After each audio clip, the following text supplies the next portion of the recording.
It started on what should have been just another rainy Tuesday in Portland. I was curled up in my favorite reading nook in our Pearl District townhouse, the one with the bay window overlooking the street below, where I could watch people hurrying past with their umbrellas while staying cozy inside. The sound of rain tapping against the glass usually calmed me, but that evening, it felt more like an ominous drumbeat as I stared at my laptop screen, trying to make sense of what I was seeing. Don't forget to hit subscribe and give this video a thumbs up to support more stories like this. Now, let me share what happened. I'm Jennifer Martinez, and until that moment, I thought I had a pretty good handle on my life. At 32, I had a successful career as a graphic designer, a beautiful home, and what I believed was a solid marriage to Daniel Thompson, a charming real estate agent I'd met at a friend's wedding 4 years ago. But as I scrolled through my credit card statement for the third time, my perfectly curated world began to crumble. The first charge that caught my eye was from the Ritz-Carlton in Maui, $4,182.50. I blinked hard, thinking maybe my eyes were playing tricks on me after a long day at the agency. But no, the numbers stayed the same. Below that were charges from high-end boutiques in Wailea, expensive restaurants, and a sunset sailing cruise. The thing is, I hadn't been to Hawaii in years, and I certainly hadn't spent nearly $15,000 there in the past week. My hands trembled as I reached for my phone, my rose gold wedding band catching the soft light from my desk lamp. I should call Dan immediately, right? There had to be a reasonable explanation. But something stopped me, a nagging feeling in my gut that I couldn't shake. Instead, I opened Instagram, something I rarely checked these days since I'd been so busy with work. And there it was, posted just 3 hours ago, a photo of a sunset over turquoise waters. The caption read, "Paradise found living my best life." The perfectly manicured hand holding a Mai Tai belonged to Rebecca Anderson, Dan's ex-wife. My throat went dry. Rebecca's Instagram stories showed more. Designer shopping bags from the same stores on my credit card statement. The exact same. Restaurants. The same hotel. My mind raced back to last week when Dan said he had to fly to Los Angeles for an urgent real estate conference. He'd been so apologetic about the last-minute trip, promising to make it up to me. I'd even packed his suitcase, noting how light it seemed for a 5-day conference. I felt like I was going to be sick. The walls of our tastefully decorated townhouse, with its carefully chosen artwork and color-coordinated throw pillows, suddenly felt like they were closing in on me. I needed air. I needed to think. Most of all, I needed someone to tell me I wasn't crazy. With shaking fingers, I dialed Kate's number. Kate Wilson had been my best friend since college, and she'd never been a fan of Dan's swift remarriage after his divorce from Rebecca. "Something about him just doesn't sit right with me," she'd said at our engagement party, but I'd written it off as overprotectiveness. "Jenny? What's wrong?" Kate's voice came through clear and concerned. She could always tell when something was off even through the phone. "Can you come over? I need you to look at something." My voice cracked despite my best efforts to keep it steady. "I'll be there in 15 minutes, don't move." While I waited for Kate, I dug deeper. I pulled up our joint account statements, my hands growing colder with each new discovery. There were large cash withdrawals, transfers to an account I didn't recognize, and more charges that aligned perfectly with Rebecca's social media posts from the past few months. How had I missed this? I'd been so caught up in landing a major client at work, staying late at the office, believing Dan when he said he'd handle our finances since I was so busy. The sound of Kate's key in the door made me jump. After Dan and I got married, we'd given Kate and her husband Mark spare keys to our place, just in case. Now I was grateful for that decision. Kate burst in, still wearing her teaching clothes, her dark hair damp from the rain. One look at my face and she dropped her bag, rushing to my side. "What happened?" I wordlessly turned my laptop toward her, watching as her eyes widened with each scroll. That son of a... she muttered, pulling out her own phone. A few quick searches pulled up more of Rebecca's social media posts. Jenny, look at this. There were dozens of photos spanning the past 3 months. Rebecca at expensive restaurants in Seattle, shopping sprees in Vancouver, spa weekends in wine country. Each location, each date matched perfectly with charges on my credit card. And in some photos, if you looked carefully in the background reflections or at the edges of the frame, you could just make out Dan's familiar silhouette. I'm going to kill him, Kate declared, already pulling up her husband Mark's number. Mark's an accountant. He can help us document all of this. But I barely heard her. My eyes were fixed on a particular photo from 2 weeks ago. Rebecca was showing off a stunning sapphire ring, claiming it was a treat to myself. The same day, there was a charge on my card from Tiffany & Co. for an amount that made my stomach lurch. I knew that conference story sounded fishy, Kate was saying as she paced our living room. Mark's firm was supposed to be at that same conference, but when I mentioned it to him, he had no idea what I was talking about. The pieces were falling into place with sickening clarity. All those late nights at the office, the sudden business trips, the way Dan had insisted on handling our finances when I got busy with work. He'd even encouraged me to take on more clients, saying we could use the extra income for our future. Our future.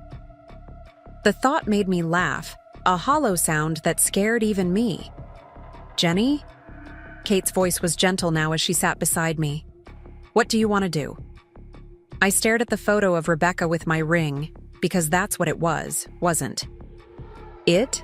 My ring, bought with my money, given to my husband's ex-wife. The woman he'd sworn was ancient history, who he claimed had been the one to end things, who he said he was glad to be rid of. I want to understand why, I whispered, more to myself than to Kate. How long has this been going on? Was anything real? Kate squeezed my hand. First, we need to protect you, legally and financially. Then we can figure out the why. She was right, of course. Kate was always right about these things. With trembling fingers, I picked up my phone again, this time dialing Pacific Northwest Credit Union's fraud department. As I waited on hold, listening to cheerful music that felt completely at odds with my crumbling world, I noticed a text from Dan. Conference running late. Don't wait up. Love you. Love you. The words made my chest ache. How many times had he sent similar messages while actually being with Rebecca? How many lies had I believed because I trusted him, because I thought we were happy, because I was too busy building our future to see he was destroying our present? The hold music stopped, and a friendly voice came on the line. Pacific Northwest Credit Union Fraud Department. This is Michael speaking. How can I help you today? I took a deep breath, feeling Kate's supportive hand on my shoulder. Hi, I need to report fraudulent charges on my credit card and I need to know what options I have regarding a joint account that may have been compromised. As I began the process of untangling my financial life from Dan's, I felt a strange mix of emotions. Hurt, anger, betrayal, yes, but also something else. Something that felt surprisingly like relief. The weight of all the small doubts, the tiny inconsistencies I'd pushed aside, the subtle signs I'd ignored. It was lifting, replaced by clarity. Kate was already texting Mark, asking him to come over with his laptop and his expertise. She was also ordering food, knowing I probably hadn't eaten since making my discovery. This was why she was my best friend. She knew what I needed before I did.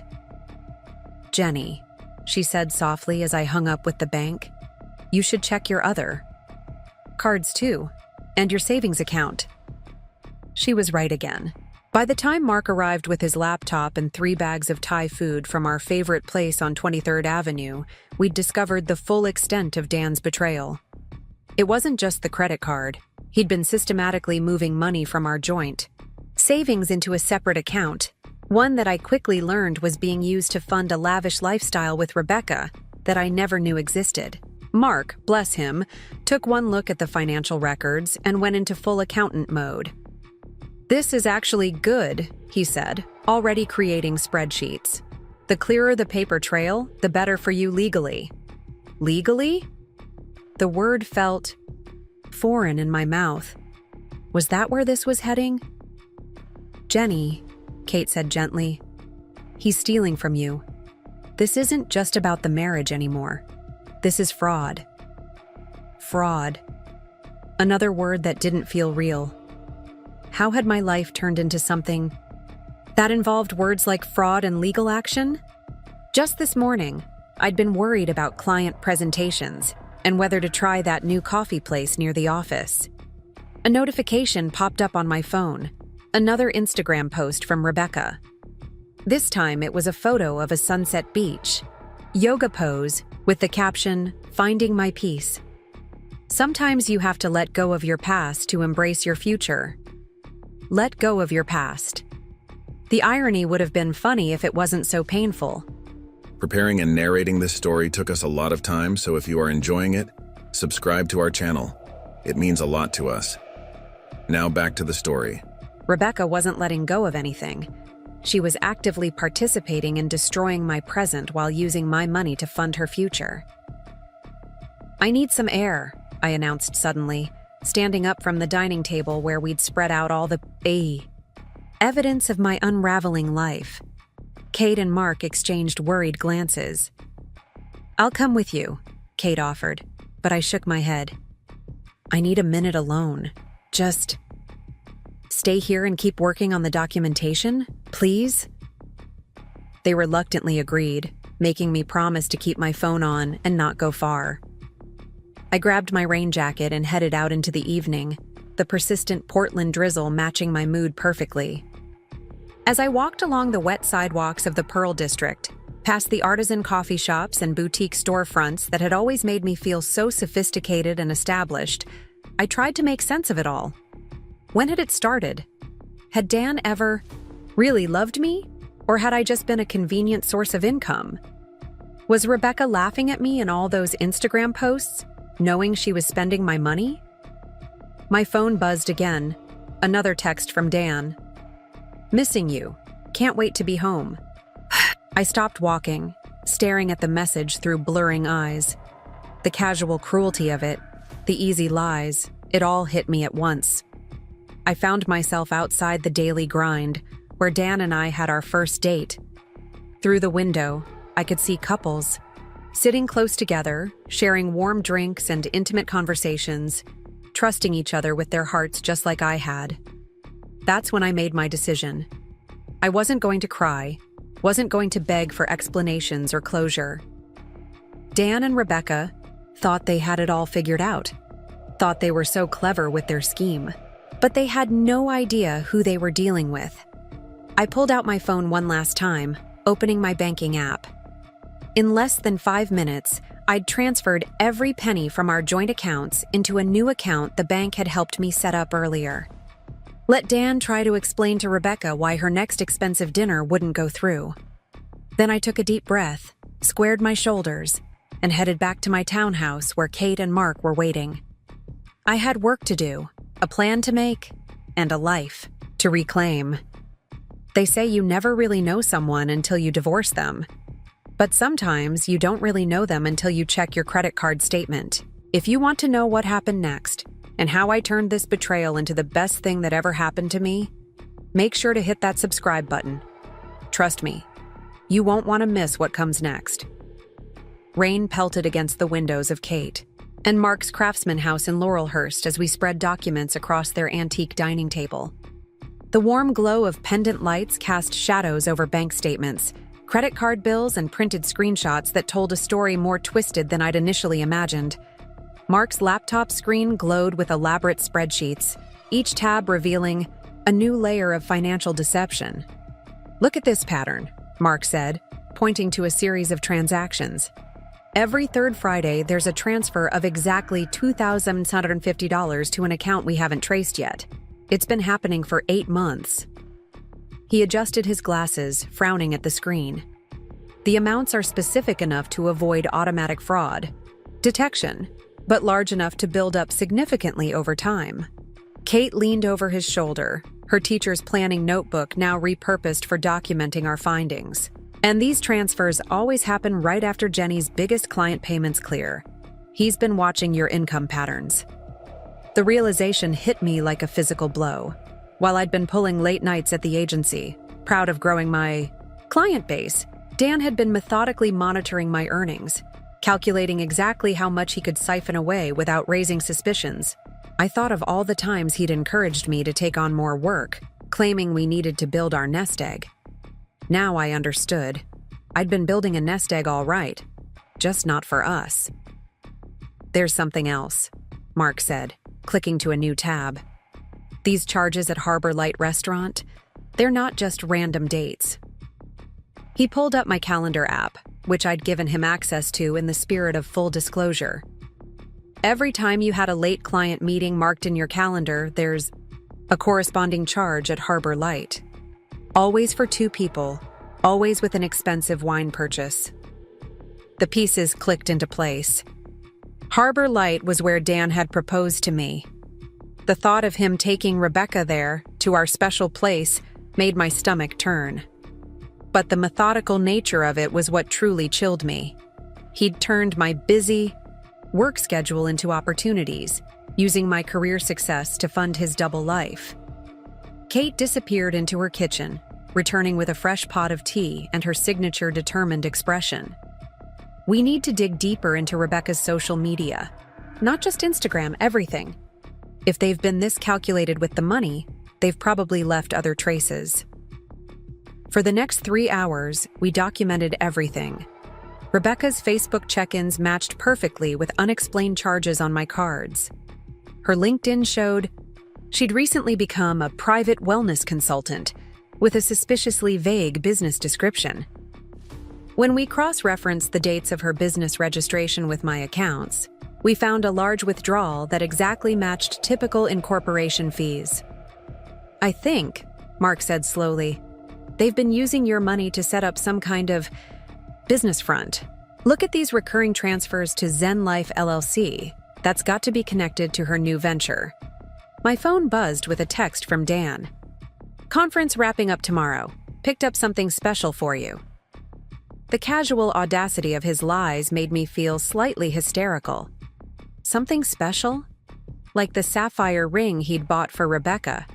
With my money? Kate grabbed my phone before I could respond. Don't tip our hand, she advised. We need to document everything before he realizes we know. She was right, of course. The more evidence we gathered, the stronger my position would be. As midnight approached, Mark created a secure digital folder with everything we'd found. Spreadsheets tracking every fraudulent charge, screenshots of Rebecca's social media posts matched with corresponding transactions, timelines of Dan's supposed business trips aligned with their actual locations. The pattern was undeniable, and it went far beyond a few stolen credit card charges. You know what bothers me most? I said, staring at a particularly damning spreadsheet. The precision of it all. This wasn't just opportunistic theft. They planned this, probably for months before they started taking money. They studied my schedule, my income patterns, even my habits for checking accounts. Kate reached across the table and squeezed my hand, which means they knew exactly what they were doing. This wasn't a mistake or a moment of weakness. This was calculated. Just then, Mark's laptop pinged with a notification. He'd set up alerts for any new charges on my remaining active accounts. Jenny, he said, his voice tight. They just booked flights. 2 first-class tickets to Bali, departing next month. I felt a strange calm settle over me as I looked at the charge. Almost $15,000 for plane tickets, charged to my business credit card, the one I kept for large client expenses. They weren't even trying to hide it anymore.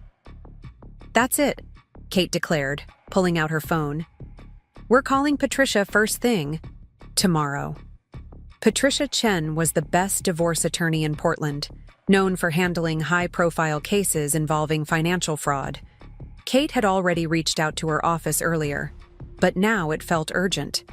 As we continued digging, more patterns emerged. Dan had been systematically selling off our joint investments, always just below the threshold that would require my signature. The money had been funneled through a series of accounts, eventually ending up in the mysterious Zen Life LLC or being spent on luxury purchases. I found myself thinking about the early days of our relationship, how Dan had insisted on keeping some of our accounts separate for tax purposes. At the time, I'd seen it as a sign of his financial responsibility. Now I realized he'd been laying groundwork, creating channels he could later exploit. Around 2 a.m, Kate made up their guest room for me. As I lay in the unfamiliar bed, surrounded by Kate's colorful throw pillows and the sound of Portland rain, I pulled up the photos from my wedding day on my phone. There we were, standing under an arch of white roses at the Japanese garden, looking blissfully happy. Dan's smile seemed so genuine, his eyes full of what I thought was love. Had it all been an act? Or had something changed along the way? Sleep eluded me as questions tumbled through my mind. How had Rebecca re-entered the picture? They'd been divorced for 2 years when I met Dan, and he'd always claimed it was an amicable but final split. Had they been in contact this whole time? Was I just a convenient source of funding for their eventual reunion? Dawn was breaking when I gave up on sleep and wandered down to Kate's kitchen. To my surprise, she was already up, nursing a cup of coffee and looking at her phone with an intense expression. "You need to see this," she said as I poured myself a cup. She handed me her phone, open to Rebecca's fitness Instagram account. There, in her latest post, was a photo of her doing a complicated yoga pose on a beach. But it wasn't the pose that caught my attention. It was the caption. "Big changes coming. Can't wait to announce my new wellness venture." Sometimes the universe has a way of bringing everything full circle. Our Zen life, new beginnings.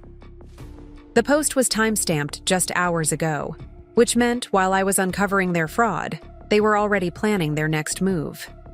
The casual arrogance of it made my blood boil. Mark came downstairs, already dressed for work, but looking like he hadn't slept much either. "I did some digging into Zen Life LLC," he said, opening his laptop. It was registered 3 months ago, using a shell company as the primary owner. But guess who signed as a secondary guarantor? Dan. He used our home address. The implications were staggering. They weren't just stealing my money for a lavish lifestyle. They were building an entire business with it. A business that, on paper, I had no connection to despite unknowingly funding its entire setup. Kate's phone rang, making us all jump. It was Patricia Chen's office. They had an opening at 9 a.m. if we could make it. As Kate confirmed the appointment, I felt a shift inside me. The shock and hurt were still there, but they were being overshadowed by something else. Determination. I spent the next hour preparing for the meeting, organizing our evidence into clear chronological order. Mark had prepared a detailed financial analysis showing the full scope of the theft, nearly $200,000 over 8 months, not counting the investments Dan had liquidated or the credit card charges we were still uncovering. As I got ready to meet, the lawyer putting on the power suit I'd worn to land my biggest client, I caught my reflection in Kate's guest bathroom mirror. I looked different somehow, older maybe, or just wiser. The naive woman who had trusted so completely was gone. In her place was someone stronger, someone ready to fight back. My phone buzzed again. Dan sending a selfie from what was supposedly his conference. But what I now knew was his Hawaiian getaway with Rebecca. "Last day of meetings. Can't wait to be home with you." I showed the message to Kate, who had been hovering protectively all morning. She took one look and her expression hardened. "Save it," she said. "Every lie is more evidence." The rain had finally stopped as we drove downtown to Patricia Chen's office. Portland was emerging from the morning mist. the streets beginning to fill with people starting their normal Tuesday routines. How strange to think that just 24 hours ago, I had been one of them, blissfully unaware that my life was about to change forever. Mark had taken the morning off work to come with us, bringing his laptop and all our documentation. As we rode the elevator to the 20th floor of the glass office tower, I felt surprisingly calm. We had the evidence. We had the truth.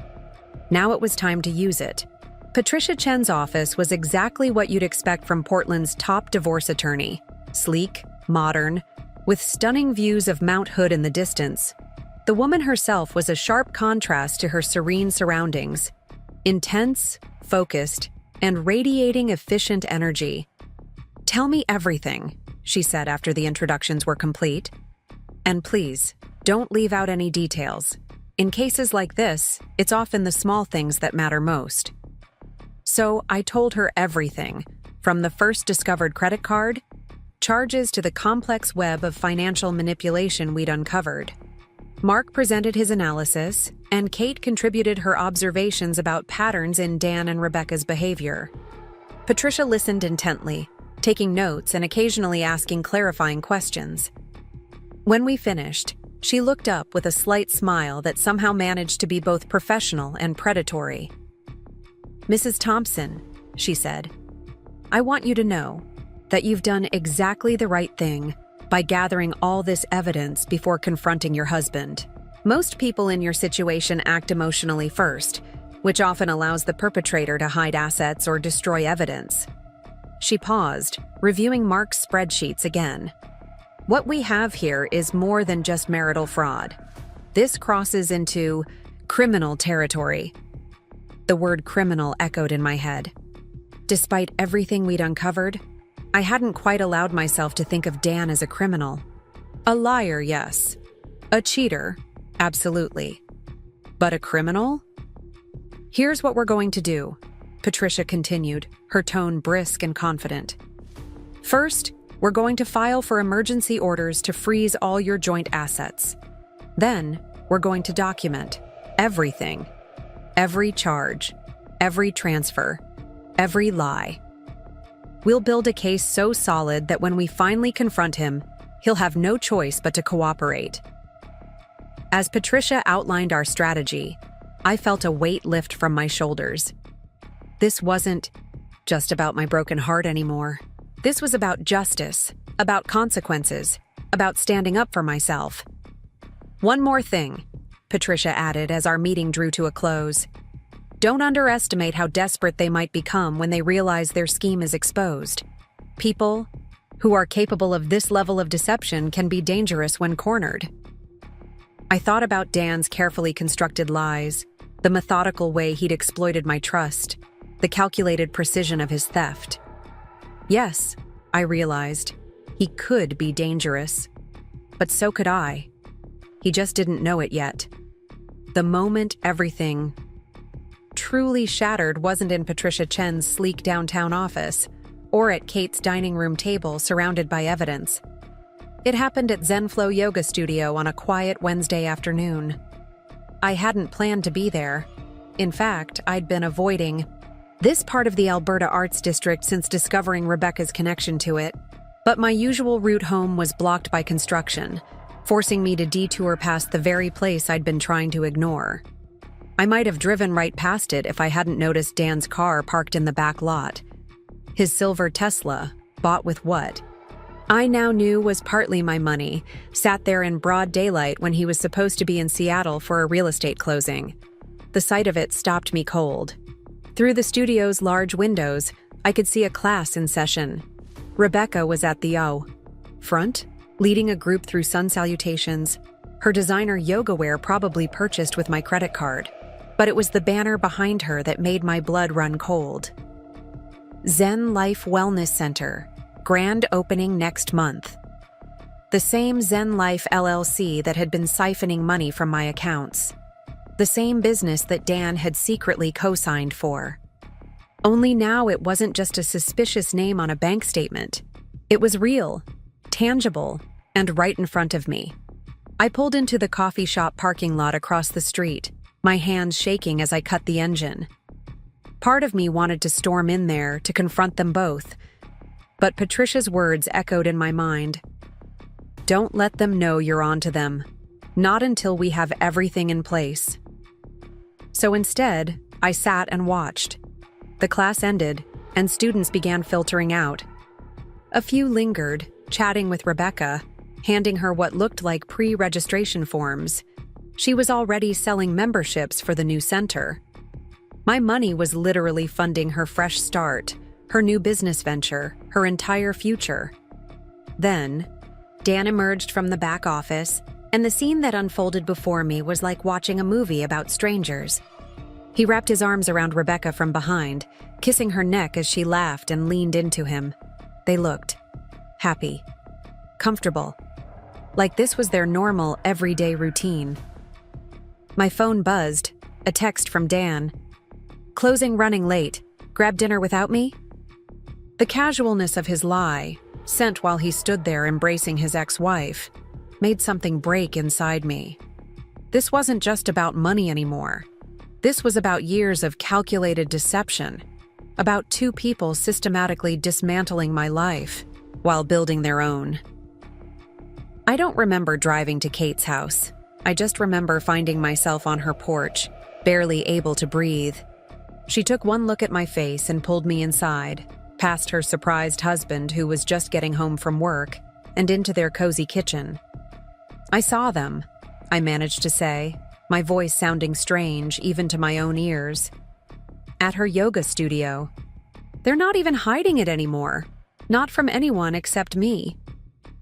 Kate's face hardened as I described the scene I'd witnessed. Mark, who'd been hovering in the doorway, immediately pulled out his phone to document Dan's presence in Portland when he was supposedly in Seattle. More evidence for our growing case. There's something else, I said, pulling up the photos I'd managed to take from my parking spot. Look at the people going into the studio. Really look at them. Kate squinted at my phone screen, then her eyes widened. Wait, is that Carol from the real estate office? And isn't that Sarah from your yoga class? She was right. Looking at the photos now, I recognized several faces. Women I knew, women from my social circle, some even from Dan's real estate office.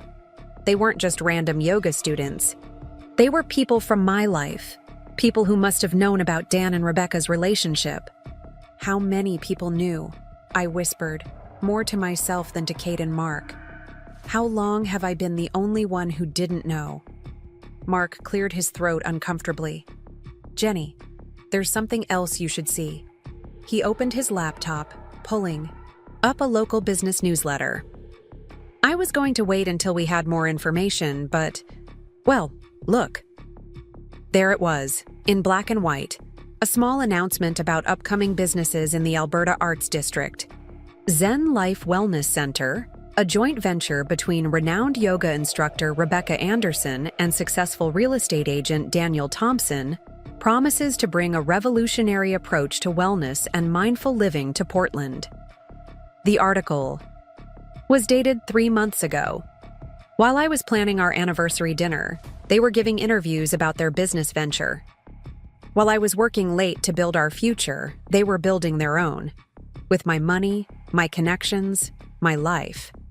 Revolutionary approach to wellness, I read aloud, my voice cracking with bitter laughter. Is that what they're calling theft these days? Kate wrapped her arms around me as the tears finally came. Not quiet, dignified tears, but ugly, gasping sobs that shook my whole body. All the shock, anger, and betrayal I'd been holding back while gathering evidence suddenly poured out. I want to destroy them, I whispered when I could finally speak again. Not just legally.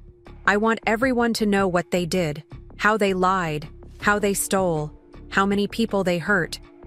And we will, Kate promised, her teacher voice coming out, the one she used when laying down absolute law in her classroom. But we're going to do it smart. We're going to do it right. Mark was already typing furiously on his laptop. The business announcement actually helps us, he said. It proves premeditation. They've been planning this for months, using your money to fund it. Patricia's going to have a field day with this." As my tears subsided, a strange calm settled over me. The last pieces of my old life, the lingering doubts, the desperate hope that maybe there was an explanation that would make everything okay, fell away. In their place was a clarity so sharp it almost hurt. I pulled out my own laptop and started writing. Every memory, every suspicious moment I'd dismissed. Every time Dan had encouraged me to work late or take on more clients. The pattern was so clear now. He'd been orchestrating my absence, creating opportunities for their relationship to flourish while using my career success to fund it all. "Look at this," I said, pulling up my calendar from the past year. Every time I had a major client meeting or deadline, there's a corresponding class at ZenFlow. They were using my busiest times to meet, to plan, probably to laugh about how oblivious I was. Kate leaned over my shoulder, her expression darkening as she saw the pattern emerge. "They got cocky," she observed. "That's good for us. Arrogant people make mistakes." Just then, my phone lit up with another text from Dan. "Closing finished early. Heading to airport now. See you tonight." Attached was a selfie of him supposedly at SeaTac Airport. A photo I now knew was from a previous trip. "Reply," Kate urged. "Act normal. Let them think they still have the upper hand." I stared at my phone, at the face of the man I'd loved and trusted. The man who'd been systematically destroying my life while pretending to build our future. "Can't wait," I typed back, adding a heart emoji for good measure. "Safe flight." The lie felt bitter on my tongue, but also strangely empowering. Two could play at this game of deception, and I was finally ready to play. Mark printed out the business announcement, adding it to our growing file of evidence. "You know," he said thoughtfully, "starting a business with fraudulently obtained money. That's not just civil court territory anymore. That's criminal fraud." The word criminal should have shocked me, should have made me flinch. Instead, it felt right. Dan and Rebecca weren't just cheaters or liars. They were criminals. And they had left a paper trail a mile wide. I spent the next few hours documenting everything I could remember about the yoga studio. Class schedules, regular attendees, anything that might help establish the timeline of their deception. Kate made calls to mutual friends, carefully fishing for information without revealing what we knew. The picture that emerged was devastating. Their relationship had been an open secret in certain circles for months. People had seen them together at restaurants, at business meetings, even weekend getaways. Everyone had assumed I knew, that we had some kind of arrangement. "I'm going to be sick," I muttered, reading through messages Kate had received. Friends expressing relief that it was finally out in the open. Acquaintances admitting they'd felt awkward keeping the secret. Even my favorite barista at the Daily Grind admitted she'd seen them together regularly during my morning client meetings. "We should talk to Patricia," Mark said, already reaching for his phone. "This changes things. The business announcement, the public nature of their relationship. It's not just fraud anymore. It's a whole different level of deception." As if on cue, my phone buzzed with a notification from my banking app.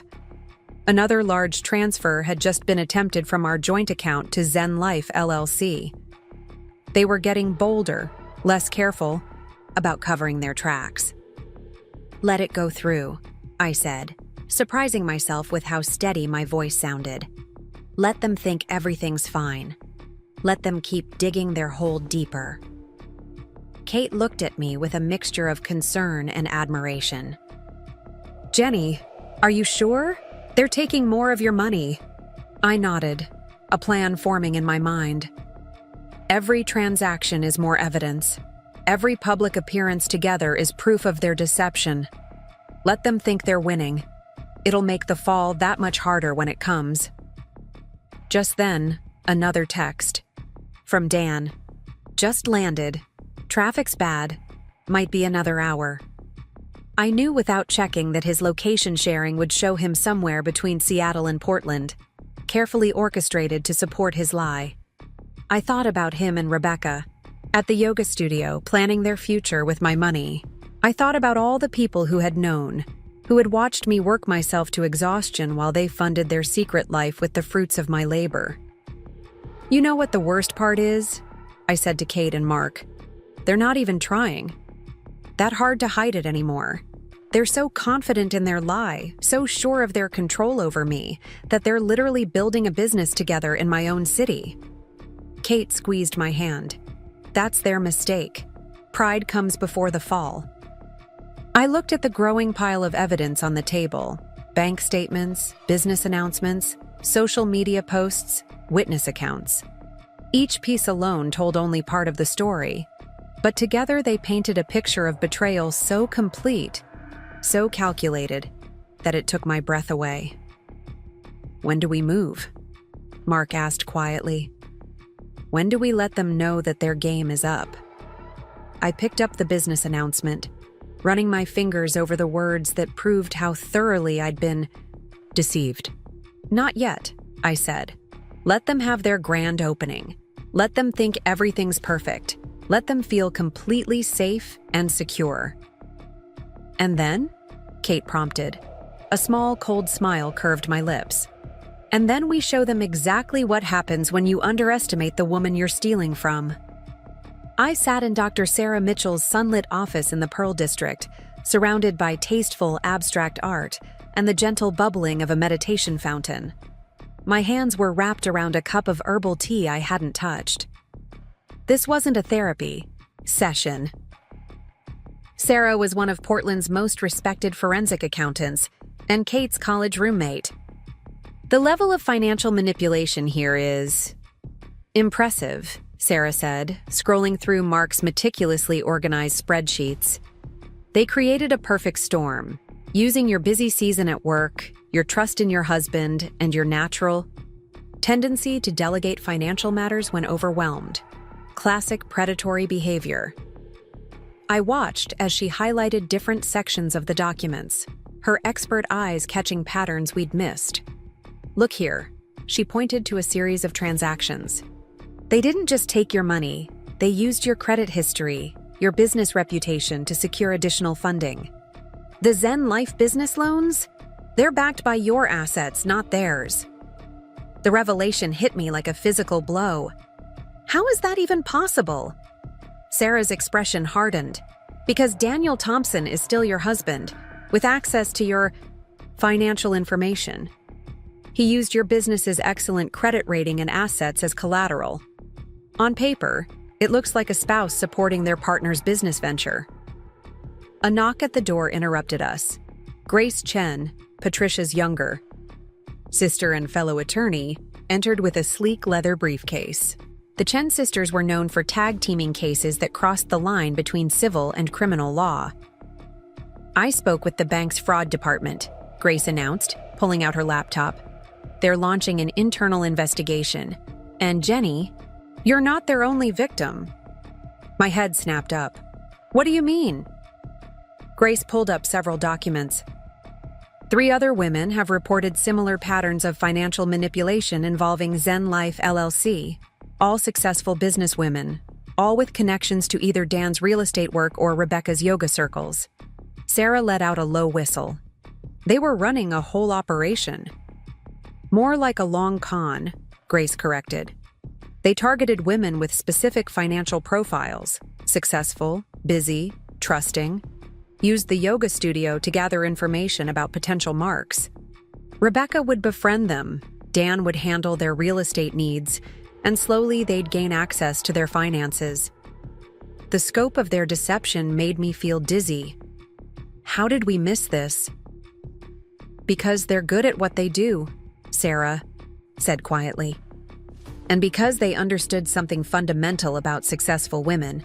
We're often so busy breaking glass ceilings that we don't see the cracks forming in our personal lives." Grace's phone buzzed with a text from Patricia. "The other victims want to meet. They're willing to join forces."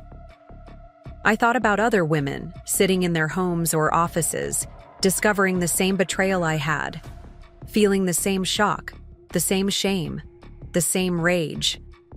Set it up. That evening, I found myself in a private room at Cascade Heights Country Club, face to face with three women whose stories eerily mirrored my own. There was Michelle Zhang, a brilliant software engineer, Sophia Rodriguez, who owned a chain of successful food trucks, and Dr. Andrea Parker, a renowned pediatric surgeon. They approached me after my divorce, Michelle explained, her hands shaking slightly as she spoke. Rebecca offered private yoga sessions, said they'd help me heal. Dan handled the sale of my marital home. They became my support system, right when I was most vulnerable. Sophia nodded. Same playbook. Rebecca joined my gym, always booked sessions when I was there. Dan accidentally ran into me at coffee shops. They spent months building trust before they ever mentioned business opportunities. The wellness center was supposed to be a joint venture, Andrea added bitterly. A place where working women could find balance, they said. I invested $500,000, money I'd saved for my children's education. Patricia and Grace exchanged glances as they documented each woman's story. The pattern was undeniable. Dan and Rebecca weren't just opportunistic thieves. They were calculating predators who had turned financial fraud into an art form. Here's what we know, Patricia summarized. They've taken approximately $8 million from the four of you combined. They've used your collective assets and credit to secure another $3 million in business loans. The wellness center is set to open in 3 weeks, with over 200 prepaid memberships sold. They're still selling memberships, Sophia interjected. My assistant bought one yesterday. They're charging premium prices, promising exclusive access and personalized programs. Sarah, who had been quietly analyzing financial documents in the corner, looked up. Those membership fees, they're not going to any business account I can trace. The money's being moved offshore almost immediately. The implications settled over the room like a heavy cloud. They weren't just stealing from us, they were planning to take the membership money and disappear, leaving us holding the bag for the business loans. Not if we stop them first, Grace said firmly. We have enough evidence for criminal charges. We can freeze the accounts, seize assets. No, I interrupted, an idea forming. Not yet. Let them keep going. Let them dig themselves deeper. Michelle looked at me skeptically. You want to let them keep stealing? I want to let them think they're winning, I clarified. The grand opening is their end game, right? All those membership fees, all that publicity. That's when they're most vulnerable. Understanding dawned on Patricia's face. A public takedown. Maximum exposure. Exactly, I said. They used our reputations, our good names, to build their scheme. Let's use that same public trust to destroy them. The room buzzed with energy as we began to plan. Each woman brought unique skills to the table. Michelle's tech expertise, Sophia's media connections, Andrea's respected position in the medical community. We weren't just victims anymore. We were a team. Sarah pulled up a detailed timeline on her laptop. The next 3 weeks are crucial. We need to track every transaction, document every interaction. Nothing can be left to chance. Grace started, assigning tasks. Michelle would monitor their digital footprint, looking for any communications or transactions they thought were hidden.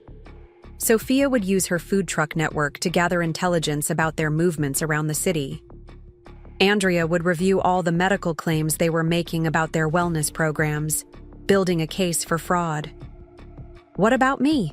I asked. Patricia smiled. You, Jenny, have the most important job of all. You need to keep them believing that nothing has changed. Can you do that? I thought about Dan's casual lies, about Rebecca's smug Instagram posts, about all the women they'd targeted, all the lives they'd tried to destroy. Oh, I can do that. I learned from the best, after all.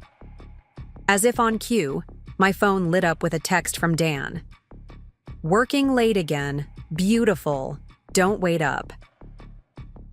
Attached was a photo of his office desk, clearly taken days ago based on the newspapers visible in the shot. I showed the text to the group. "See? They're not even trying that hard anymore. They think we're all too busy, too trusting, too embarrassed to compare notes." "That's their weakness," Sarah observed. "They target strong, successful women because they think our strength makes us vulnerable. Too proud to admit we've been deceived, too independent to ask for help." Instead, Andrea added, they created exactly what they feared most: a group of strong women working together. We spent the next few hours refining our plan. Patricia and Grace would handle the legal strategy. Sarah would track the money. Michelle, Sophia, and Andrea would gather evidence from their respective spheres of influence. And I would play my part, the unsuspecting wife, too busy with work to notice what was happening right under her nose. As the meeting wound down, Michelle pulled me aside. "Are you sure you can handle this? Playing nice with them? Knowing what we know?" I thought about all the lies, all the manipulation, all the careful groundwork they'd laid to destroy not just my life, but the lives of these other women. "I'm not playing nice," I corrected. "I'm giving them just enough rope to hang themselves." Walking to my car later, I felt different. The weight of betrayal was still there, but it was lighter somehow, shared among women who understood, who had faced the same deception, and emerged ready to fight back. My phone buzzed again, Rebecca posting another preview of the wellness center. The caption read, "Building something beautiful takes time, trust, and the right partners. Can't wait to share this dream with all of you. Zen Life. Women supporting women." The irony of that hashtag would have made me laugh if it wasn't so infuriating. But they would learn soon enough what women supporting women really looked like, and it would be nothing like what they expected. The morning sun streamed through the floor-to-ceiling windows of Sophia's penthouse kitchen as our unlikely team gathered around her massive granite island. The space smelled of fresh coffee and the artisanal pastries from her most popular food truck. This wasn't our usual meeting spot. We'd started rotating locations to avoid drawing attention, and today's strategy session needed the extra space. "Latest intel from my food truck network," Sophia announced, pulling up a detailed map on her tablet. Dan and Rebecca's routine is like clockwork. Every Tuesday and Thursday, they meet at Jade Garden for lunch, thinking they're safe because it's clear across town from their usual spots. Michelle, who'd been typing furiously on her laptop, looked up. "That tracks with the credit card charges. But here's something interesting. They always pay cash at Jade Garden. It's the only place where they don't leave a digital footprint. Because the owner's brother works at the bank where Dan processes his real estate deals," Dr. Andrea Parker added, setting down her coffee cup. "They think they're being clever, building these little networks of complicity." I studied the map, noting the patterns of their movements across Portland. Every mark on the digital surface represented another piece of their deception, another carefully calculated risk they'd taken. They've built their entire scheme around knowing people's schedules, haven't they? They picked Jade Garden because they know I never go to that part of town during lunch hours. Sarah Mitchell, our forensic accountant, spread out a new set of documents across the island. It's not just their meeting spots. Look at these membership sales for Zen Life. She pointed to a color-coded spreadsheet. They're targeting specific time slots, specific demographics. Every person they've scammed has a similar profile. Successful, busy, with predictable routines they could work around. Grace Chen, who'd been quietly observing while making notes, cleared her throat. "That's actually going to help us. Their own pattern recognition is becoming a liability. They're so focused on following their playbook that they're missing obvious warning signs." "Like what?" I asked, leaning forward. "Like the fact that 3 of their newest membership signups are actually undercover investigators from the Financial Crimes Unit." Grace smiled. "They're so confident in their system that they didn't even properly vet their latest marks." A ripple of satisfaction went through the room. We'd been laying this groundwork for days, carefully placing our own pieces on the board while Dan and Rebecca continued their game, oblivious to the net closing around them. "What about the building inspections?" Andrea asked, pulling up her own notes. "My contact at the city planning office came through." Sarah's eyes lit up. "Tell me." "They found something." "Better than something," Andrea replied. "The contractor they hired for the wellness center renovations, he's willing to talk. Turns out they've been cutting corners on everything from electrical work to fire safety systems. They paid him cash to keep it quiet, but he's getting nervous about liability." I felt a chill despite the warm morning sun. They hadn't just been stealing our money, they'd been planning to put people's physical safety at risk too. "We need to move carefully with this," Grace cautioned. "The contractor's testimony is valuable, but we need more than just his word. Michelle, can you access the building's security cameras?"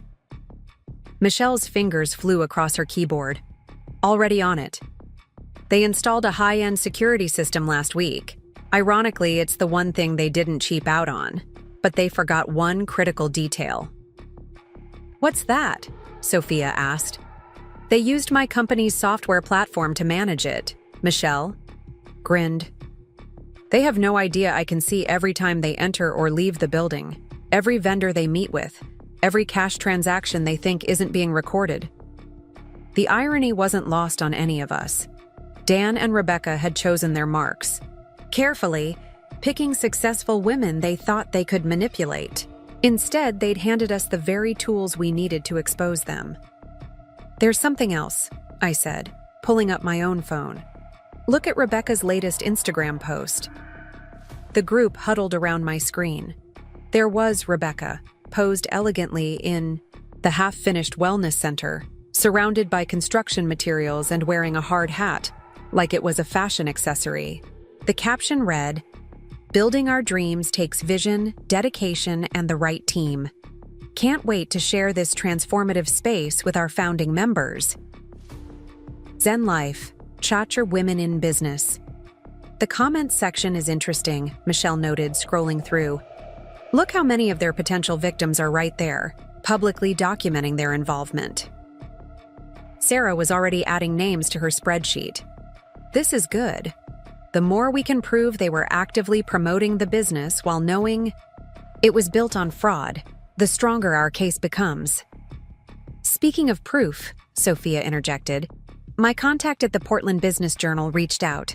They want to do a feature on Zen Life for their Women Entrepreneurs series. Dan and Rebecca already agreed to an interview next week." Grace's expression turned calculating. "That's perfect. Let them go on record.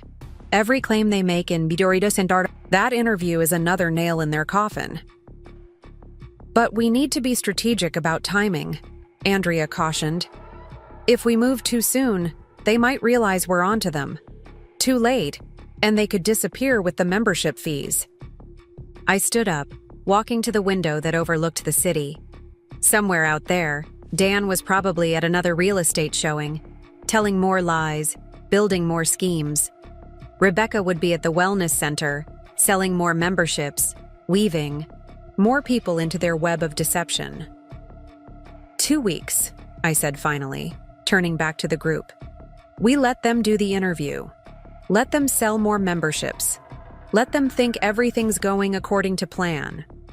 Then, 3 days before their grand opening, we strike, Grace finished, understanding dawning on her face.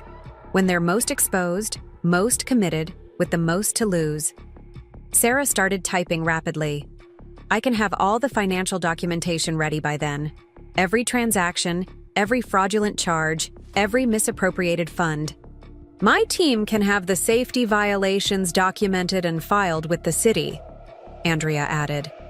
And I'll have complete surveillance footage showing their pattern of deception, Michelle confirmed. Sophia pulled up her calendar.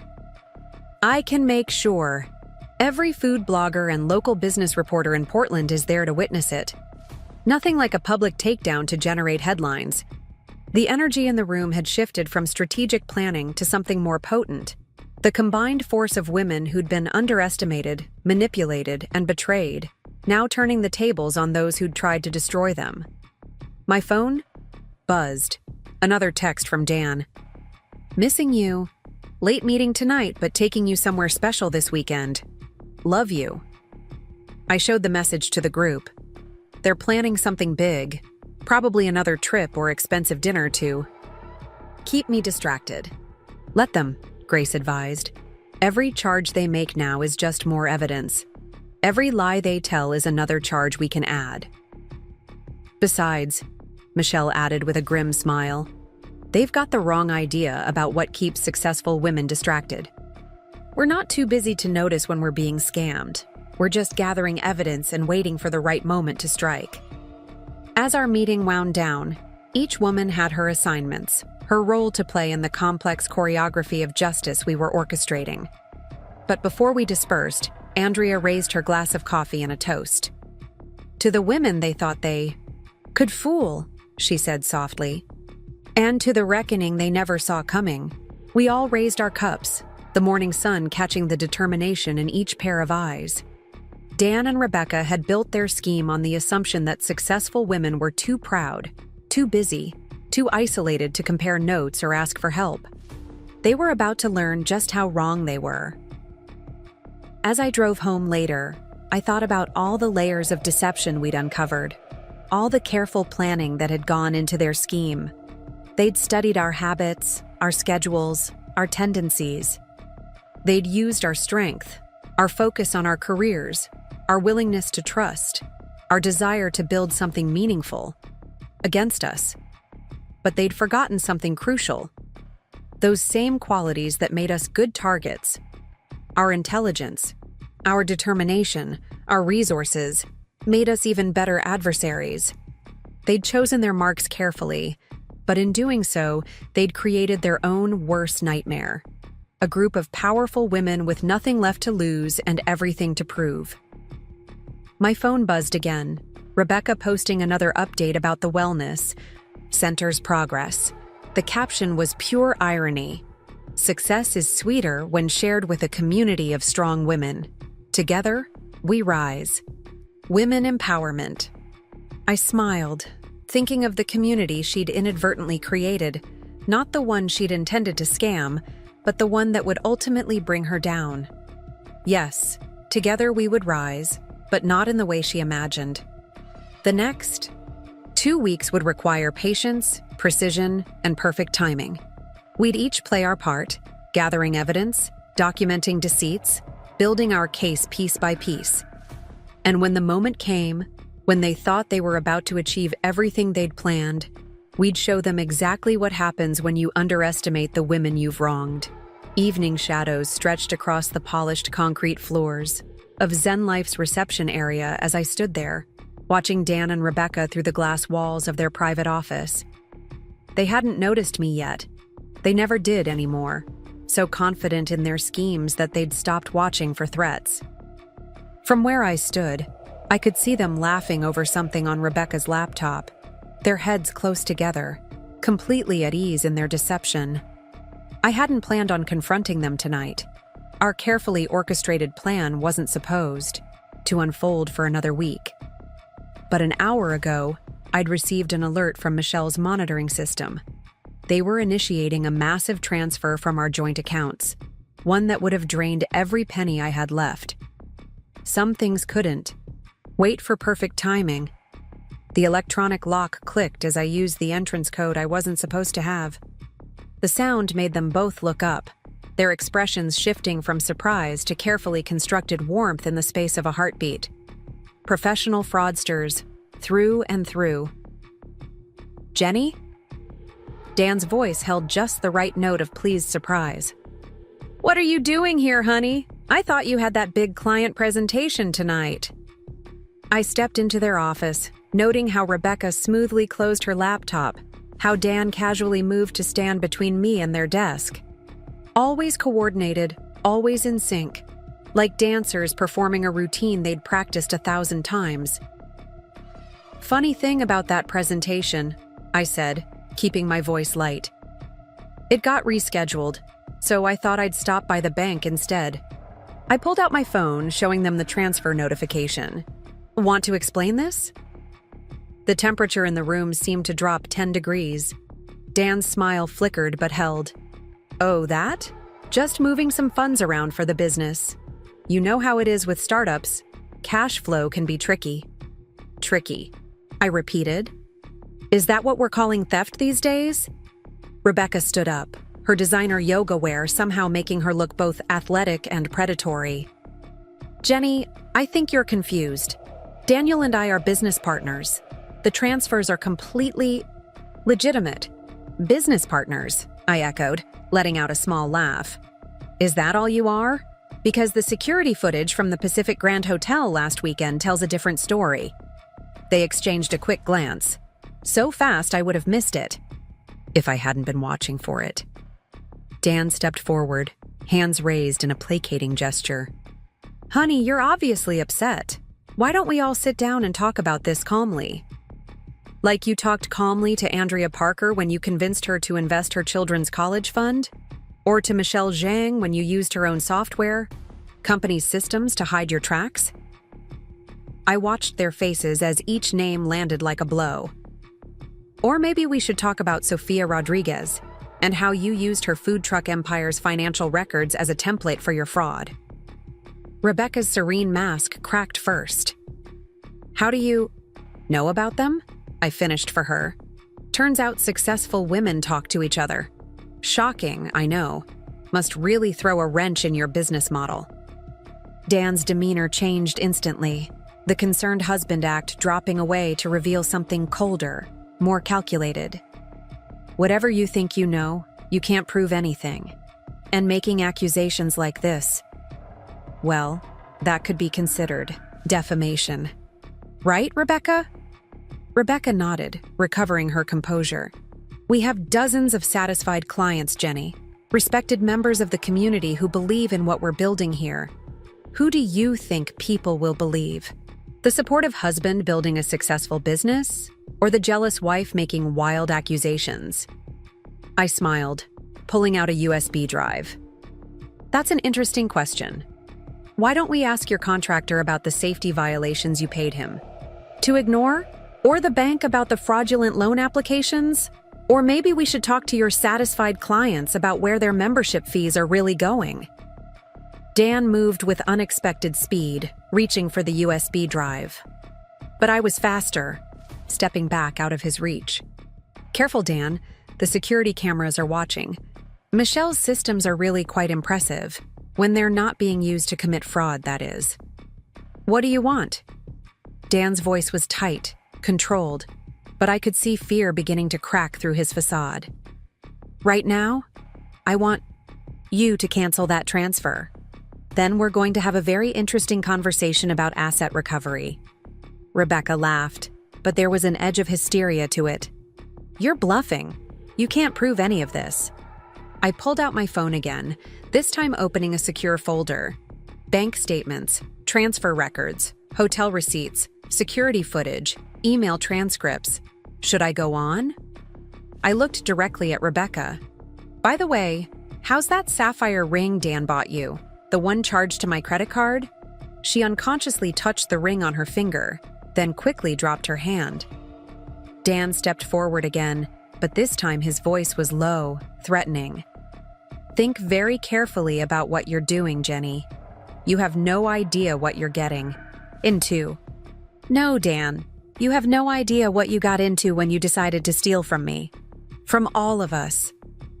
I met his gaze steadily. Cancel the transfer. Now. He stared at me for a long moment, then slowly turned to the computer. I watched as he logged into the banking site, his fingers moving reluctantly across the keyboard. The cancellation confirmation popped up on my phone moments later. This isn't over, Rebecca said, her yoga-toned arms crossed tightly over her chest. We have contracts, agreements. The business is legitimate. Is it? I asked softly. Should we ask the IRS about that? Or maybe the state licensing board? I'm sure they'd be very interested in your creative approach to business registration. Dan's face had gone pale. You wouldn't. It would ruin everything. Like you tried to ruin us? I took a step closer to him. You didn't just steal our money, Dan. You stole our trust, our security, our peace of mind. And for what? So you could play successful entrepreneur with your ex-wife? It wasn't like that, he started, but I cut him off. Save it for the prosecutors. They'll be very interested in your explanation, I'm sure. I turned to leave, then paused at the door. Oh, and don't bother trying to access any of our accounts again. They've all been frozen pending investigation. Rebecca's composure finally shattered completely.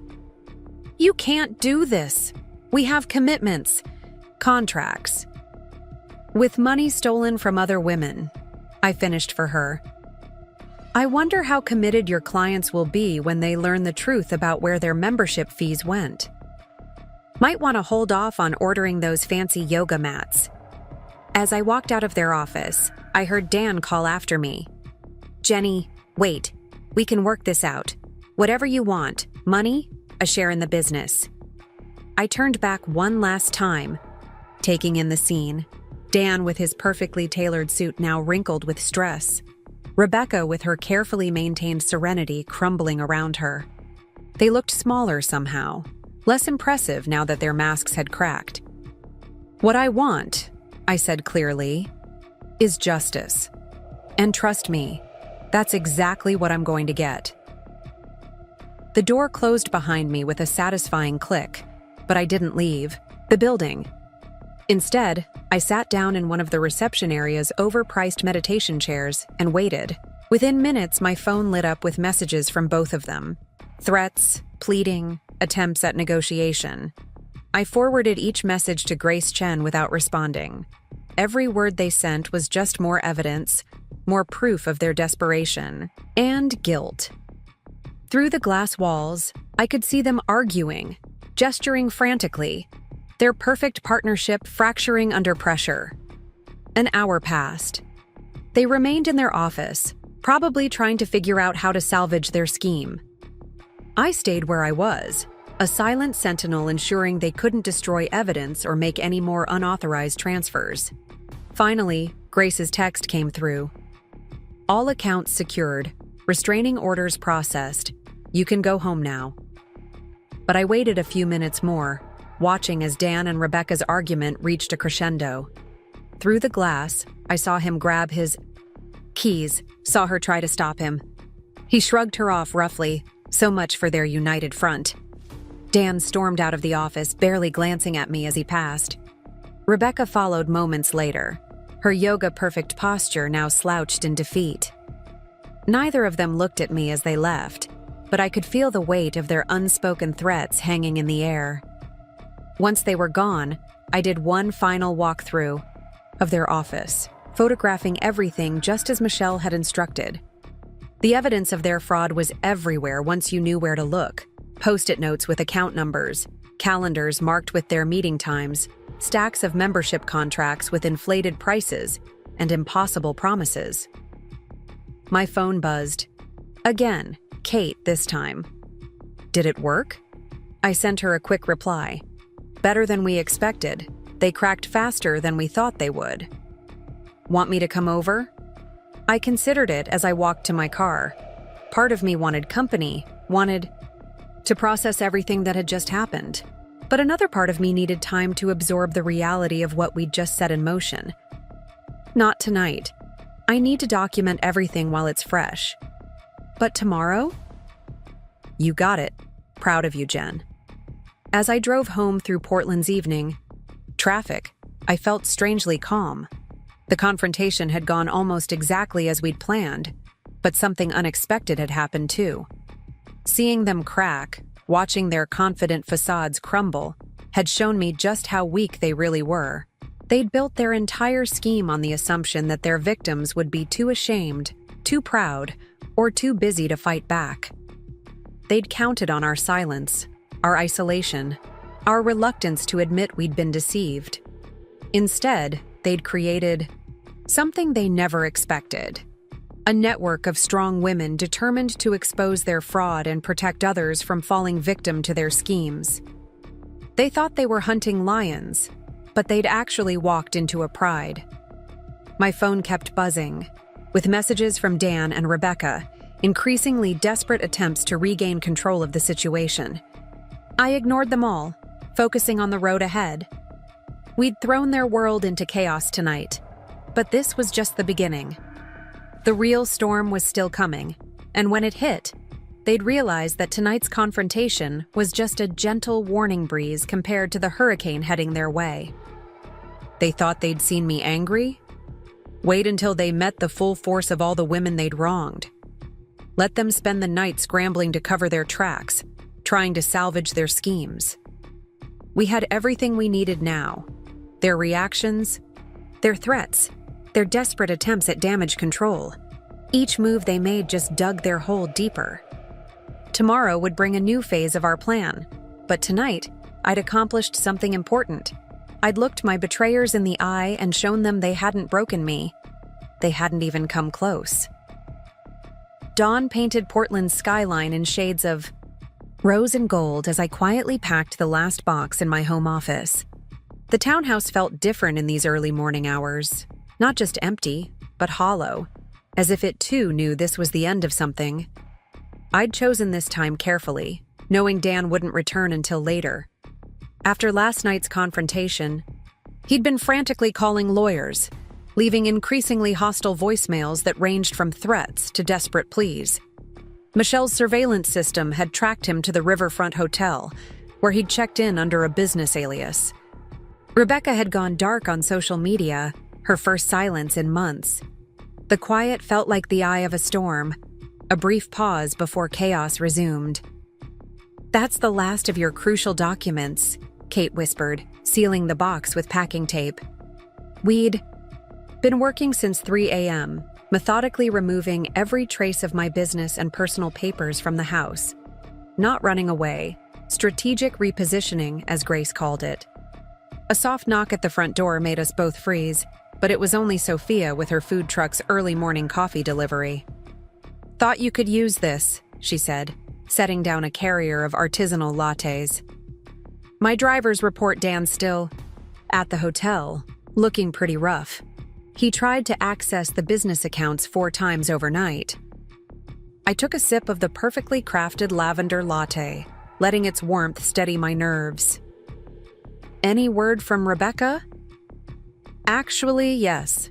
Michelle's voice came from my laptop, where she'd been monitoring communications remotely. "She just booked a flight to Bali, one-way ticket leaving next week. Used her personal credit card, not your money this time." The first crack in their united front, exactly as we'd predicted. "Forward the booking details to Grace," I instructed, carefully wrapping my grandmother's crystal paperweight in bubble wrap. "She'll want to add it to the travel restriction petition." Kate paused in her packing, looking around the office that had witnessed so many late nights of work, so many dreams built and broken. "You sure about this? Once we move everything out..." "It's not about the space," I said, tucking the paperweight into my bag. "It's about denying them access to any more of my information. Besides," I managed a small smile, "I think it's time for a change of scenery." Andrea arrived just as the sun fully crested the horizon, her hospital scrubs exchanged for casual clothes that wouldn't draw attention. "Security teams in place," she reported. "If Dan tries to come back before the court order is served, we'll know." We worked in focused silence, each woman knowing her role in this carefully choreographed morning. Everything essential had to be moved: business documents, financial records, family heirlooms, anything that could be used or sold. The furniture could stay. It was just stuff after all, and everything valuable was already documented by our forensic team. "Jenny," Michelle's voice came through the laptop again, more urgent this time. "Dan just checked out of the hotel. He's called Rebecca 6 times in the last hour." "Right on schedule," I murmured, checking my watch. "Grace should be serving him the papers any minute now." As if on cue, my phone lit up with Dan's name. I let it ring through to voicemail, then played it on speaker. "Are you out of your mind? A restraining order?" After everything I've done for you? You have no idea what you're doing, Jenny. No idea who you're dealing with. Call me back immediately, or I swear. Charming, Sophia commented dryly, carefully packing my collection of art books. Should we be worried about those threats? I shook my head, forwarding the voicemail to our legal team. Every threat is just more evidence. Besides, I nodded toward the window where 2 unmarked cars were parked. The investigators are enjoying his performance. The morning progressed, with military precision. Each box was labeled, photographed, and logged into our secure database before being loaded into the waiting vehicles. Michelle's security protocols ensured no digital trace of the move would be visible to Dan's increasingly desperate searches. Movement at Zen Life, Michelle reported around 9. Rebecca just arrived. Well, this is interesting. She's removing items from the office. Personal things, mostly. I exchanged glances with Kate. The partnership was crumbling faster than we'd anticipated. Keep tracking her. If she tries to leave the state. Already flagged with TSA, Michelle confirmed. She's not going anywhere. Around 10, Grace called with an update. Dan's been served. He's claiming he never received the restraining order, despite signing for it. Classic gaslighting attempt. Oh, and you'll love this. He tried to access your business account again. Claimed it was a routine transfer for wellness center expenses. Let me guess, I said, securing the last box of tax documents. The amount matched Rebecca's flight booking exactly? Got it in one. Don't worry, the bank flagged it immediately. The manager actually laughed when he tried to claim it was authorized. By 11, the townhouse's office was empty of anything important. What remained were the carefully curated trappings of success. The expensive desk, the designer lamp, the abstract paintings Dan had insisted would impress clients. All of it seemed hollow now, like a movie set built to tell a story that was never quite true. One last sweep, Andrea announced, leading our final check of the space. Every drawer was photographed empty, every cabinet documented clear. Nothing left to chance, nothing left for them to use or twist. As we finished, my phone buzzed with a text from Rebecca. We need to talk. Just us women. I can explain everything. Wow. Kate peered at the message. She's actually trying the sisterhood angle? After everything? I showed the text to Grace, via our secure line. Her response was immediate. Do not engage. Forward all communication through legal channels. She's trying to create reasonable doubt, build a narrative of misunderstanding rather than fraud. Looking around the empty office one last time, I felt a strange mix of emotions. This space had witnessed so many late nights, so many projects, so many dreams. It had also witnessed the systematic betrayal of everything I'd worked for. Ready? Kate asked softly, holding the door. I nodded, picking up my last personal item, a small plant that had somehow survived years of neglect. Let's go. As we locked up, Michelle's voice came through one final time. Dan's on his way. 20. Minutes out, driving fast? Perfect timing, I said, watching as the last unmarked car pulled away with our boxes. Everything's already gone. We drove separately, taking different routes to our secure location. In my rearview mirror, I caught a glimpse of Dan's Tesla turning onto our street just as I rounded the corner. His perfect timing, for once, worked. In our favor. My phone started ringing immediately, Dan discovering the empty office, no doubt. Each call went straight to voicemail, each message more revealing than the last. The controlled facade was cracking, revealing the desperation beneath. You think you can just disappear? His voice seethed in one message. Everything in that house belongs to me. Everything you've built was because of me. You're nothing without me, Jenny. Nothing. I smiled grimly, thinking of the evidence safe in our possession, the documents that proved exactly who had built what. Dan had always underestimated me, assumed my success was somehow due to him. That assumption was about to cost him everything. At our secure location, a private office suite Andrea had arranged through hospital connections, we regrouped. Grace joined us, bringing updated court documents and a timeline of Dan's reactions to being served. "He's playing right into our hands," she noted, spreading out the papers. "Every threat, every attempt to access frozen accounts, every violation of the restraining order, it's all documented. The judge is going to love this." My phone buzzed again, Rebecca this time, with a different approach. "Jenny, please, what Dan did was wrong, but I was just trying to build something meaningful, something to help women like us. Can't we talk? About this? Woman to woman?"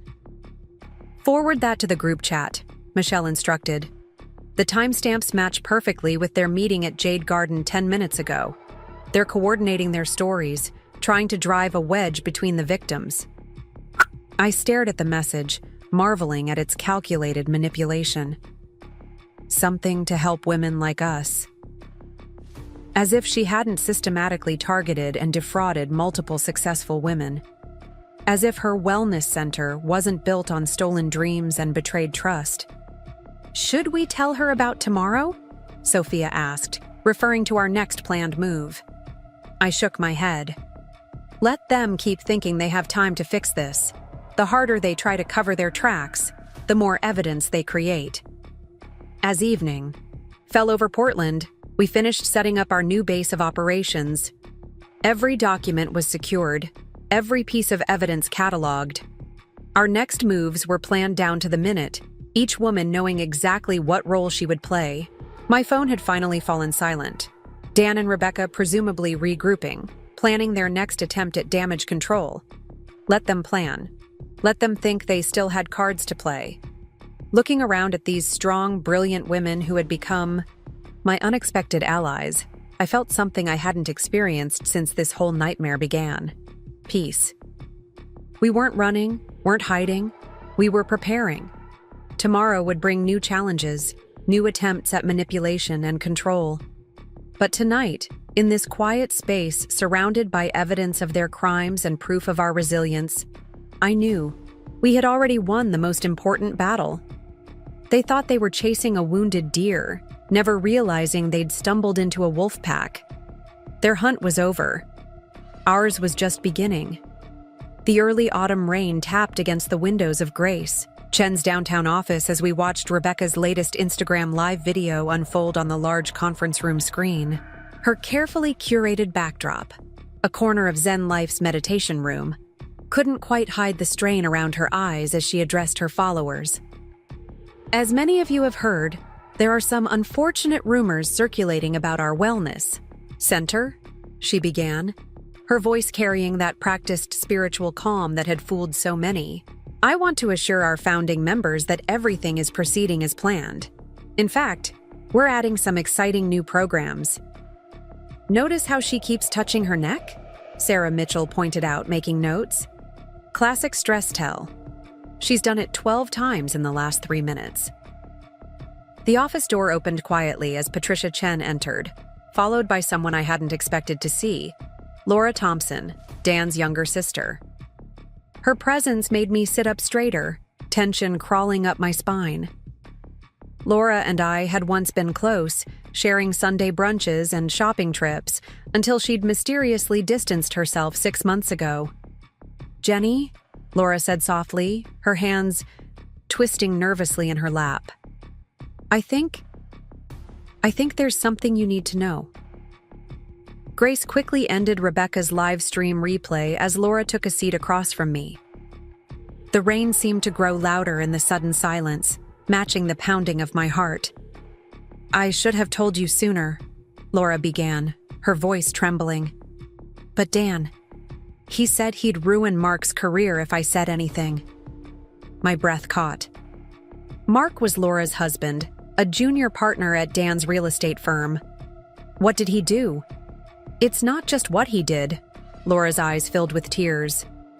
"It's what I helped him do. The membership lists for Zen Life, I'm the one who compiled them. Dan said it was market research, that he was helping Rebecca restart her career. But then I saw the financial records. The revelation hit like a physical blow. Laura had access to high-net-worth client lists through her job at a luxury concierge service. She'd unknowingly helped them identify potential victims. "Why are you coming forward now?" Patricia asked gently. Laura pulled out her phone, hands shaking. "Because of this. Dan sent it last night." She played a voicemail that made my blood run cold. Dan's voice, slurred but menacing. "Baby sister, you better keep your mouth shut about those lists. Remember, who got Mark that partnership? One word from me, and you'll both be finished in this town. Family protects family." "There's more," Laura whispered. "Rebecca. She's not just Dan's ex-wife. She's been his partner in everything, right from the start. The divorce was fake. They planned it all, used it to create a sympathetic story. Dan told me it was their greatest performance yet." The pieces clicked into place with sickening clarity. Their entire relationship had been orchestrated. The messy divorce, the chance meeting that led to our relationship, even Dan's carefully constructed image as the wounded ex-husband who'd found love again. "The fertility clinic appointment," I said suddenly, remembering the devastating discovery that had seemed like the final betrayal. "Was that part of their plan too?" Laura nodded miserably. "They needed a reason why you wouldn't get pregnant, something to explain why Dan might be distant. The test results were fake, just like everything else." Grace was already typing rapidly on her laptop. "This changes the scope of the fraud charges significantly. If we can prove the divorce was part of their scheme." "I have proof," Laura interrupted, pulling out a USB drive. "Emails, text messages, photos, everything I could save without them noticing. I even have recordings of Dan coaching Rebecca on how to play her role, teaching her things about you that she could use to seem sympathetic." As Michelle began copying the files, I studied Laura's face. "Why didn't you warn me? Even anonymously?" "Because I was a coward," she admitted, tears flowing freely now. "Because Dan's been controlling our family for so long that we forgot how to stand up to him. But last night when he threatened Mark..." She straightened her shoulders. "I realized I couldn't live with myself if I stayed silent any longer." Sarah was already analyzing the financial records Laura had brought. "This is incredible," she muttered. "They've done this before, 3 times in other cities. Different names, different businesses, but the same pattern." "Rebecca was always the face of the operations," Laura explained. "Yoga studio in Seattle, meditation center in Vancouver, wellness spa in San Francisco. Dan stayed in the background, playing whatever role they needed: supportive ex-husband, business consultant, even scorned lover once. They'd build up trust, gather investments, then disappear just before everything fell apart." Patricia's expression was fierce as she documented Laura's statement. "How much do you know about their plans for Portland?" "They were planning to make it their biggest score yet. The wellness center was just phase 1. They had plans for a whole chain of centers up and down the West Coast, all funded by stolen money and fraudulent loans. Jenny's business success and connections made her the perfect mark for their expansion plans." The rain had stopped, leaving a heavy silence in its wake. I thought about all the times Laura had seemed on the verge of saying something, all the worried glances and abrupt departures from family gatherings. She'd been carrying this burden all along. "What happens now?" Laura asked quietly. "Dan will know I came forward." "Now you're under our protection," Grace stated firmly. "We'll need you to make an official statement, but first, we're getting you and Mark somewhere safe." As if on cue, my phone lit up with Dan's number. Laura flinched at the sight of it. Instead of letting it go to voicemail, I put it on speaker. "Jenny, baby, please." His voice was honey smooth again, all traces of last night's threats gone. "I know you're upset about the business arrangements, but let me explain. Better yet, come to the wellness center tonight. Rebecca's organized a special preview session for our founding members. We can talk everything through, figure out a way, forward together. I met Grace's eyes, seeing the same recognition there. They were planning something big, one last attempt to regain control of the situation. Send them a message, Patricia advised. Let them think Laura's information is still secret. I took a deep breath. What time? I asked Dan, keeping my voice neutral. 7 o'clock. Just you, me, and Rebecca. We'll show you everything, make you understand why we did what we did. You'll see. This could be amazing for all of us. After ending the call, the room erupted into activity. Grace was calling in additional security, Michelle was setting up extra surveillance, and Sarah was documenting the new financial connections Laura had revealed. They're getting desperate, Patricia observed. This preview session, it's either an attempt to manipulate you back into line or a cover for their escape plan, I finished. Either way, we'll be ready. Laura touched my arm hesitantly. Jenny, I'm so sorry. You have to believe me. When I first started helping them, I didn't know what they were really doing. I looked at this woman who had been my sister-in-law, who had carried the weight of her brother's crimes for so long. It's not your fault, I said softly. Dan's been manipulating all of us. The difference is, you found the courage to stop it. As our team prepared for tonight's confrontation, I couldn't help but think about the layers of deception that had been revealed. Every person in Dan and Rebecca's orbit had been carefully chosen, their roles in the grand performance meticulously planned. Even their victims had been selected for maximum impact and minimum risk. But they'd made one crucial mistake. They'd assumed that their victims would remain isolated, too ashamed or proud to reach out for help. Instead, they'd created a network of strong women determined to expose their crimes and protect others from falling into their trap. Now, with Laura's evidence adding to our case, their carefully constructed house of cards was about to collapse. Tonight's preview session wouldn't go according to their plans. Instead, it would become the stage for their final act, one they hadn't scripted and couldn't control. The autumn sun was setting over Portland as we finalized our preparations, casting long shadows through Grace's office windows. In a few hours, I would face Dan and Rebecca again, but this time I wouldn't be alone. This time, I had an army of strong women behind me, each bringing their own skills and determination to the fight. Laura had taken the first step toward redemption by coming forward. Now it was our turn to ensure her courage wasn't wasted. Dan and Rebecca had written a script for tonight, but they were about to learn that the best performances are often the ones that go off script. Winter rain hammered against the windows of my temporary office in downtown Portland as I stared at the document on my screen. The timestamp read 3:27 a.m., but sleep was the furthest thing from my mind. What I'd just discovered in Laura's files made everything else seem like mere preparation for the real betrayal. You need to see this now, I texted Michelle, knowing she'd be awake. As our tech expert, she'd been working through Laura's files methodically, but I'd decided to do my own deep dive. Sometimes an outsider's eyes could spot patterns others might miss. Michelle's response was immediate. On my way. Don't open anything else until I get there. The file in question was buried in layers of encrypted folders, a video from 3 years ago, before I'd even met Dan. In it, he and Rebecca sat in what looked like a hotel room, casually discussing their next target. Me. They'd planned everything.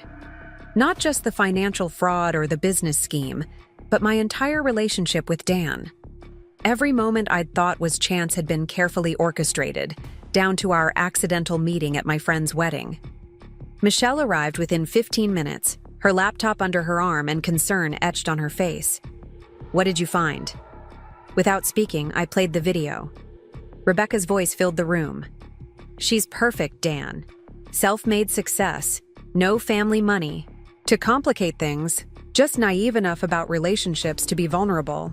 Plus, she has exactly the kind of client network we need for the next phase. Dan's response made my stomach turn. already done the preliminary background check. Her business is growing fast, but she keeps her personal accounts surprisingly simple. No complex investments, no family trusts. Clean and easy.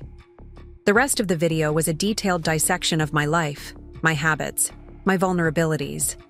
They'd studied me like a target, identifying exactly how to manipulate me emotionally and financially.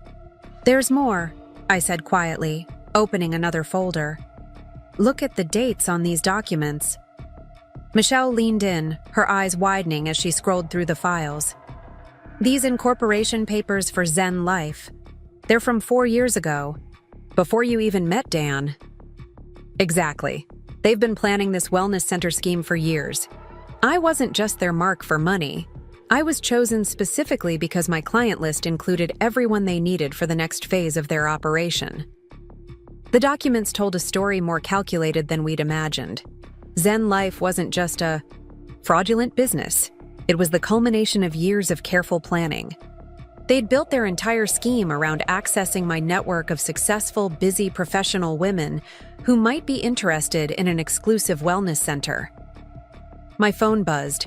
Grace Chen calling at this ungodly hour. "Jenny, are you looking at the files? You knew?" "Just found out. Patricia's been going through the legal implications. This changes everything. It's not just fraud anymore. This is long-term criminal conspiracy." I thought about every client meeting I'd ever invited Dan to, every business contact I'd introduced him to. He hadn't just been playing the supportive husband. He'd been gathering intelligence, identifying potential victims. "We need to tell the others," Michelle said, already typing. "Sophia, Andrea, everyone they targeted through your connections." But I was staring at another file, a detailed psychological profile someone had compiled about me years ago. It analyzed everything from my work habits to my dating history, identifying exactly what kind of man I would be most likely to trust. They had help, I realized, scanning the document. This level of detail. This isn't just background research. Someone close to me helped them. Michelle was already running a trace on the document properties. "The author properties have been stripped, but there might be metadata we can recover." My mind raced through possibilities. Who had known me well enough 4 years ago to compile this kind of profile?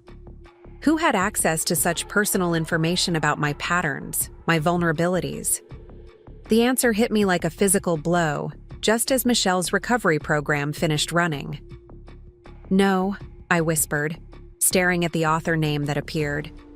"It can't be. James Carter, my former therapist." "Call Patricia," Michelle said urgently, already reaching for her phone. "We need to know if this violates patient confidentiality laws." But I was already pulling up more files, seeing the pattern with horrible clarity. James had been my therapist during my post-startup burnout phase 4 years ago. He'd helped me work through my workaholic tendencies, my trust issues, my fears about relationships. Or had he? Had every session been carefully documented and passed on to Dan and Rebecca, giving them the perfect playbook for manipulation? Grace arrived 20 minutes later with Patricia in tow, both of them looking as if they'd never gone to bed. One look at my face, and they knew this was worse than we'd thought. "Show us everything," Patricia instructed, pulling out her laptop. From the beginning. For the next 2 hours, we pieced together the extent of the conspiracy. James Carter hadn't just violated patient confidentiality, he'd been an active participant in identifying potential targets for Dan and Rebecca's schemes. His patient list had been a goldmine of successful women, all professionally accomplished but personally vulnerable. "Wait," Grace said suddenly, pulling up another document. "Look at these dates. Carter sold his practice 3 years ago, right? After your last session. Moved to Arizona, supposedly." Michelle's fingers flew across her keyboard. No record of him practicing in Arizona, but there's a James Carter listed as a silent partner in 3 failed wellness centers in other cities. The same pattern as Dan and Rebecca's previous schemes. The betrayal felt like a physical wound. Every breakthrough I'd thought I'd made in therapy, every moment of vulnerability I'd shared, had been weaponized against me. "We need to find him," Patricia stated, already drafting legal documents. "His testimony could blow this whole operation wide open." But I was looking at something else, a series of email exchanges between James and Dan, discussing other potential targets. Women I knew, women I'd recommended to James when they were going through tough times. "Oh God," I breathed, recognizing names. Sarah from my yoga class, Maria from the Chamber of Commerce, Lily from my business mentorship program. I sent them all to him. "None of this is your fault," Grace said firmly. "You were trying to help people. They're the ones who perverted that trust." My phone lit up with a text from Dan. "Missing you. The wellness center isn't the same without your energy. Come by tomorrow? We can talk about everything."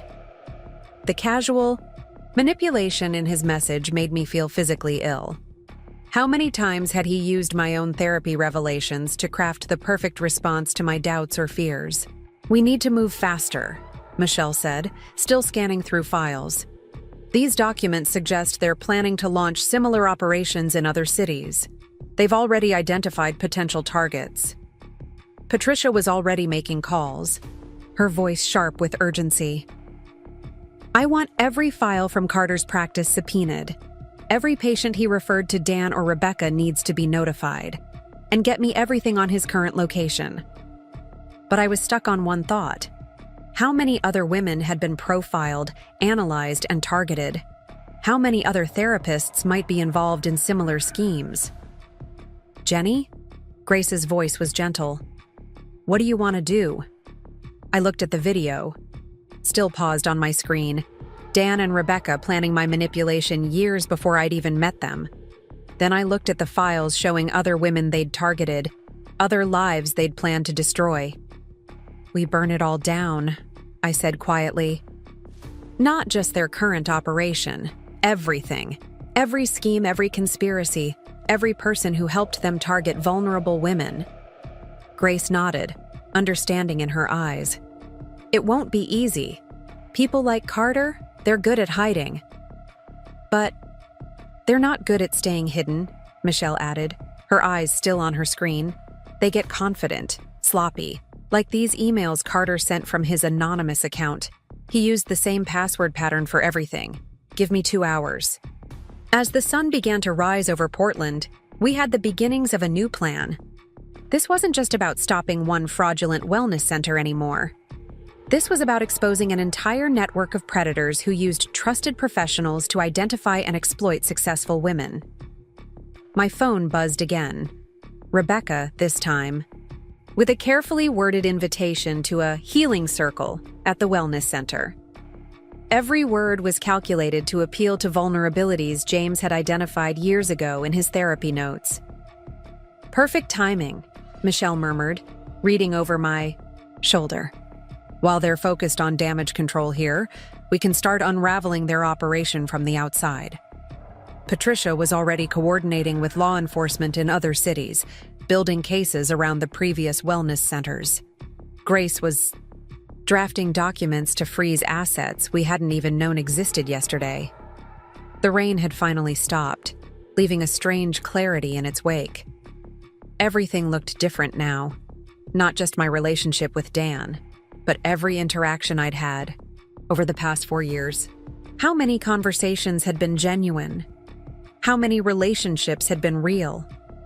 But as I watched these brilliant women work, each bringing their unique skills to dismantle this conspiracy, I felt something else too.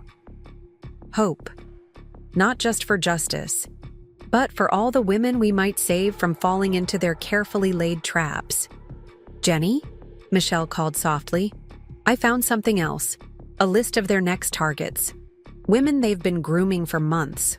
All successful, all vulnerable. All carefully profiled and analyzed." I took a deep breath, squaring my shoulders. "Send it to Patricia. And Michelle? Find me everything you can about James Carter's current location. It's time we had a conversation about patient confidentiality. The morning light filtered through the office windows, casting long shadows across our scattered documents and glowing screens. Somewhere out there, Dan and Rebecca were probably planning their next move, confident in their ability to manipulate and control. They had no idea that their perfect plan, years in the making, was about to collapse. Not just because of what we'd discovered, but because they'd made one crucial mistake. They'd assumed that broken trust meant broken spirit. They were about to learn just how wrong they were. The atrium of Zen Life Wellness Center glowed with carefully positioned ambient lighting, designed to create an atmosphere of tranquility and trust. Himalayan salt lamps cast a soft pink hue over the reception area where I sat, waiting for my 7 o'clock meeting with Dan and Rebecca. The air was heavy with expensive essential oils, a custom blend that probably cost more than most people's monthly rent. Through hidden earpieces, I could hear Michelle coordinating our surveillance team. All exits covered. Grace's people are in position. We've got eyes on both targets. Her voice was steady, professional, a sharp contrast to the nervous energy coursing through my veins.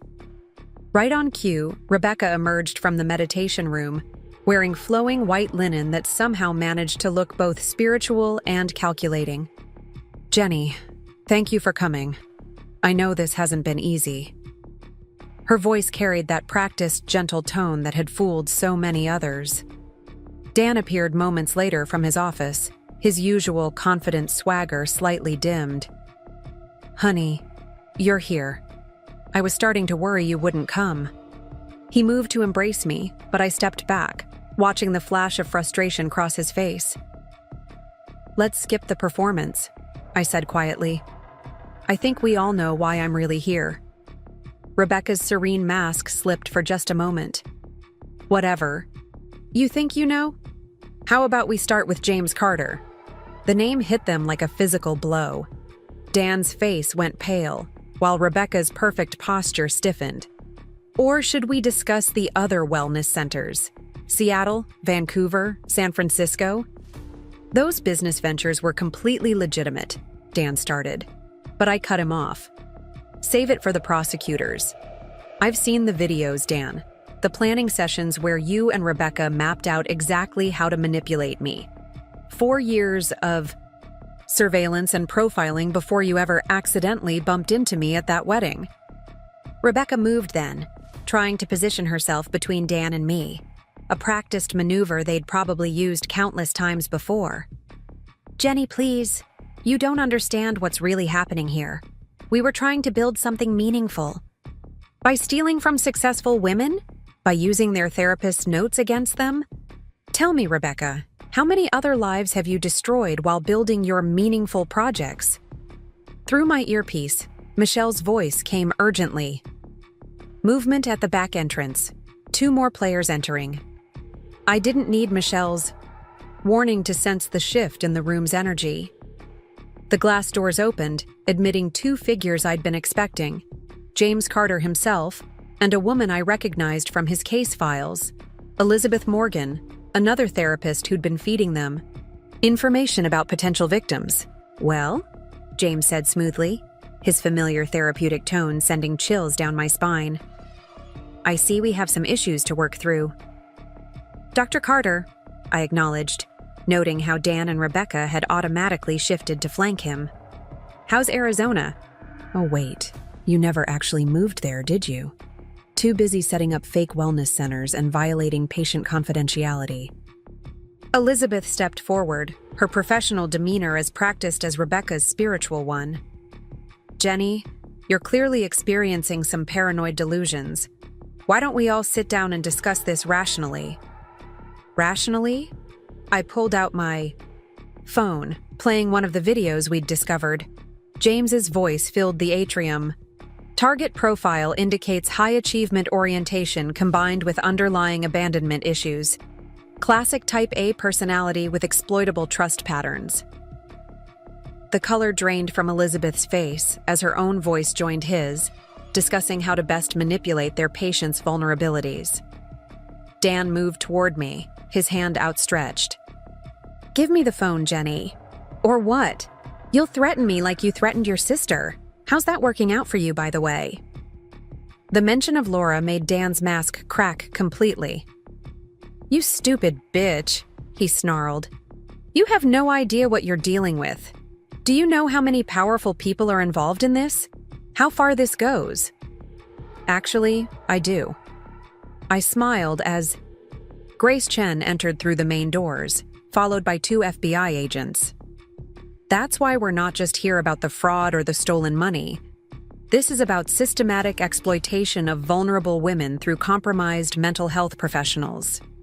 James tried to bolt for the back exit but found his path blocked by more agents. Rebecca's spiritual calm evaporated entirely as she realized they were surrounded. Elizabeth had gone completely still, her therapist's mask frozen in place. "Jennifer Thompson?" One of the agents stepped forward. "We're ready when you are." I looked at the 4 people who had orchestrated so much pain, who had turned therapy sessions and wellness spaces into hunting grounds for vulnerable women. "You know what the funny thing is? You actually taught me something valuable about trust." "And what's that?" Rebecca spat, all pretense of serenity gone. "That when you break it, you never know who people will turn to for help. How many of your other victims do you think we've contacted? How many other women are out there comparing notes right now?" Through my earpiece, Michelle's voice came again. "Sophia's team is in position with the media. Andrea's got the medical board representatives standing by. We're ready." Dan must have seen something change in my expression because he tried one last time to regain control. "Jenny, baby, think about what you're doing. We can work this out. Just you and me like before." "No," I said simply. "Not like before. Not ever again." I turned to the FBI agent. "They're all yours. Every file, every video, every patient record they stole. It's all been transmitted to your office." The next few minutes were a blur of activity. As the agents began their arrests, more people entered the atrium. Journalists Sophia had contacted, medical board investigators, even some of their previous victims from other cities. Each arrest was photographed, each charge read aloud clearly for the rolling cameras. James tried to maintain his professional demeanor even as he was being handcuffed. "Jenny, as your therapist, I really think you're acting out of unresolved trauma. You stopped being my therapist the moment you sold my trust to the highest bidder." I cut him off. "But don't worry, you'll have plenty of time to psychoanalyze yourself in prison." Elizabeth broke down completely, crying about how she was just trying to help people find wellness and balance. Rebecca maintained her spiritual facade until the agents found her go bag hidden in the meditation room, packed with cash and fake passports. But it was Dan's reaction that struck me most. As the agents led him past me, he looked completely bewildered, as if he genuinely couldn't understand how his perfect plan had fallen apart. "I gave you everything," he said. "I made you successful." "No, Dan, I was already successful. You just didn't think I was strong enough to see through your lies. That was your mistake, underestimating every woman you targeted." As they were led away, Grace approached with a thick file. "Ready for phase 2? I nodded, watching as forensic teams began combing through the wellness center. "How many other clinics did you say they were connected to?" 17 across, 5 states. Each one with its own James Carter, its own Elizabeth Morgan. We're coordinating with law enforcement in each jurisdiction now." Michelle's voice came through my earpiece one last time. "Jenny, you should see this. Their encrypted server just tried to auto-delete everything, but we caught it. There are files here going back 10 years. Hundreds of victims. I thought about all the women they'd targeted, all the trust they'd broken, all the lives they'd tried to destroy. Send everything to Grace. Every victim deserves to know the truth." As the last police car pulled away, I stood in the atrium of what was supposed to be Dan and Rebecca's crowning achievement.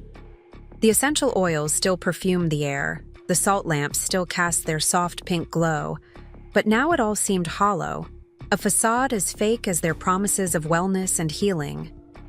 My phone buzzed with messages from other victims, women who'd been waiting for this moment, watching the arrests live-streamed by Sophia's media contacts. Each message carried the same theme. Thank you for bringing them down.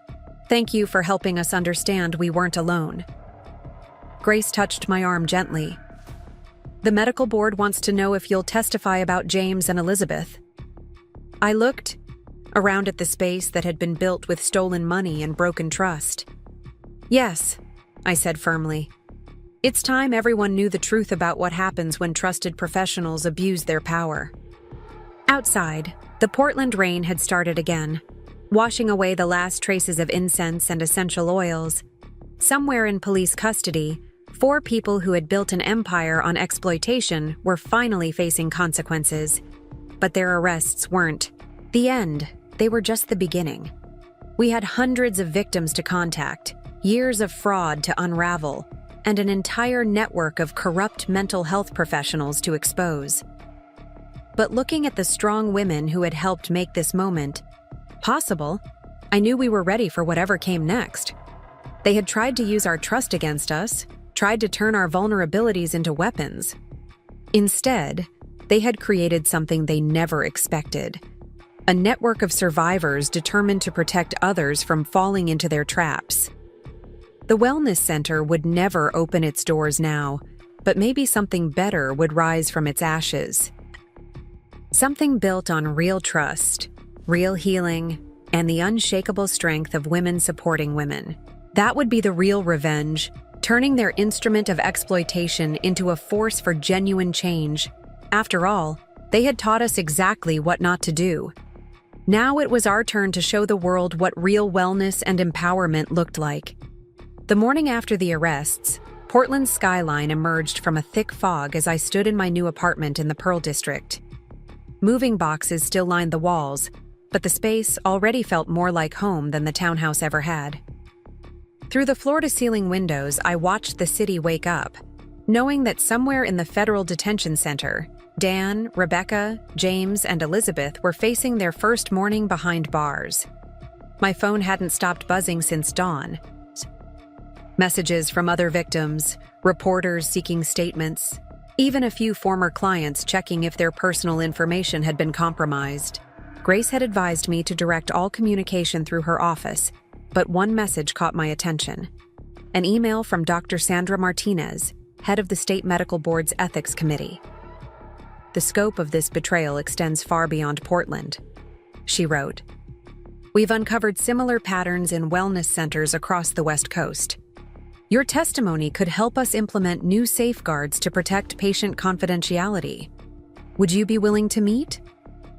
The scent of fresh coffee drew me to the kitchen, where Kate was already setting up her laptop, surrounded by stacks of documents.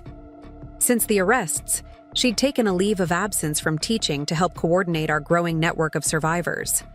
"Morning," she said, sliding a mug toward me. "Ready for today's agenda?"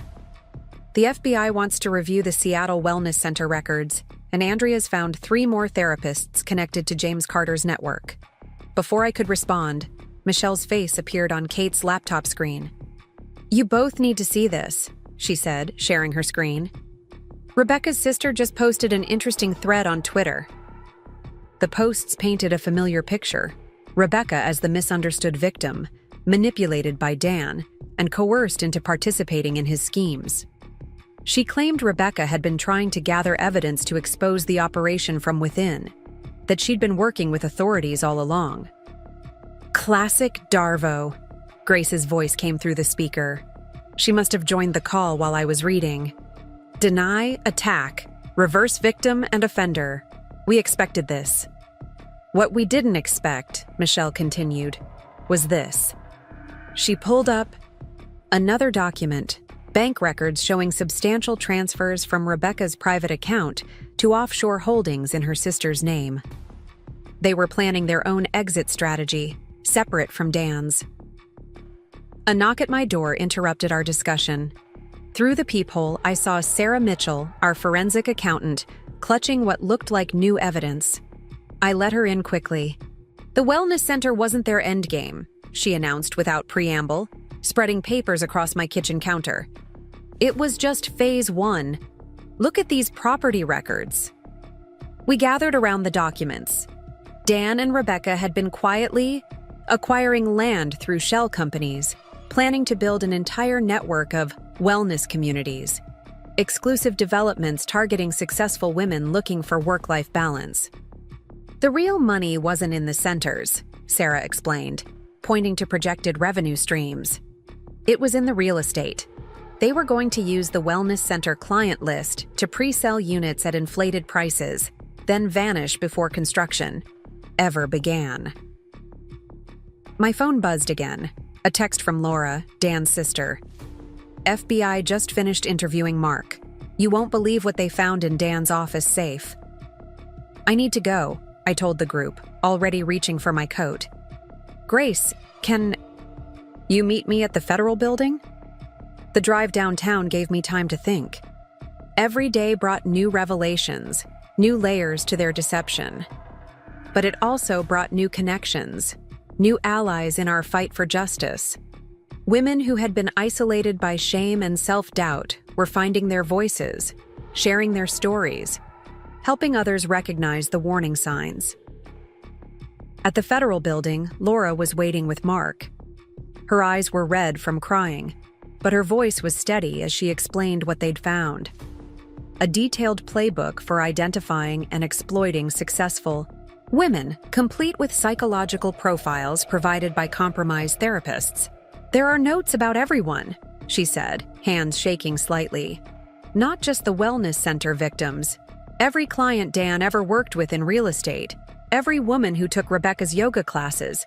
They were all being assessed for potential exploitation. Grace arrived as Laura was describing the contents of the safe. We need to move quickly, she said after hearing Laura's account. If this playbook is as detailed as you say, it could help us identify other operations before they get started. Back at my apartment, the team had grown. Sophia was coordinating with her media contacts, ensuring the story stayed focused on the systemic nature of the exploitation rather than sensationalizing individual details.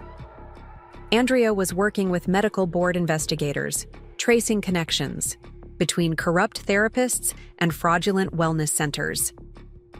Jenny, Michelle called from the laptop screen. Patricia's ready with the civil suit documentation whenever you want to review it.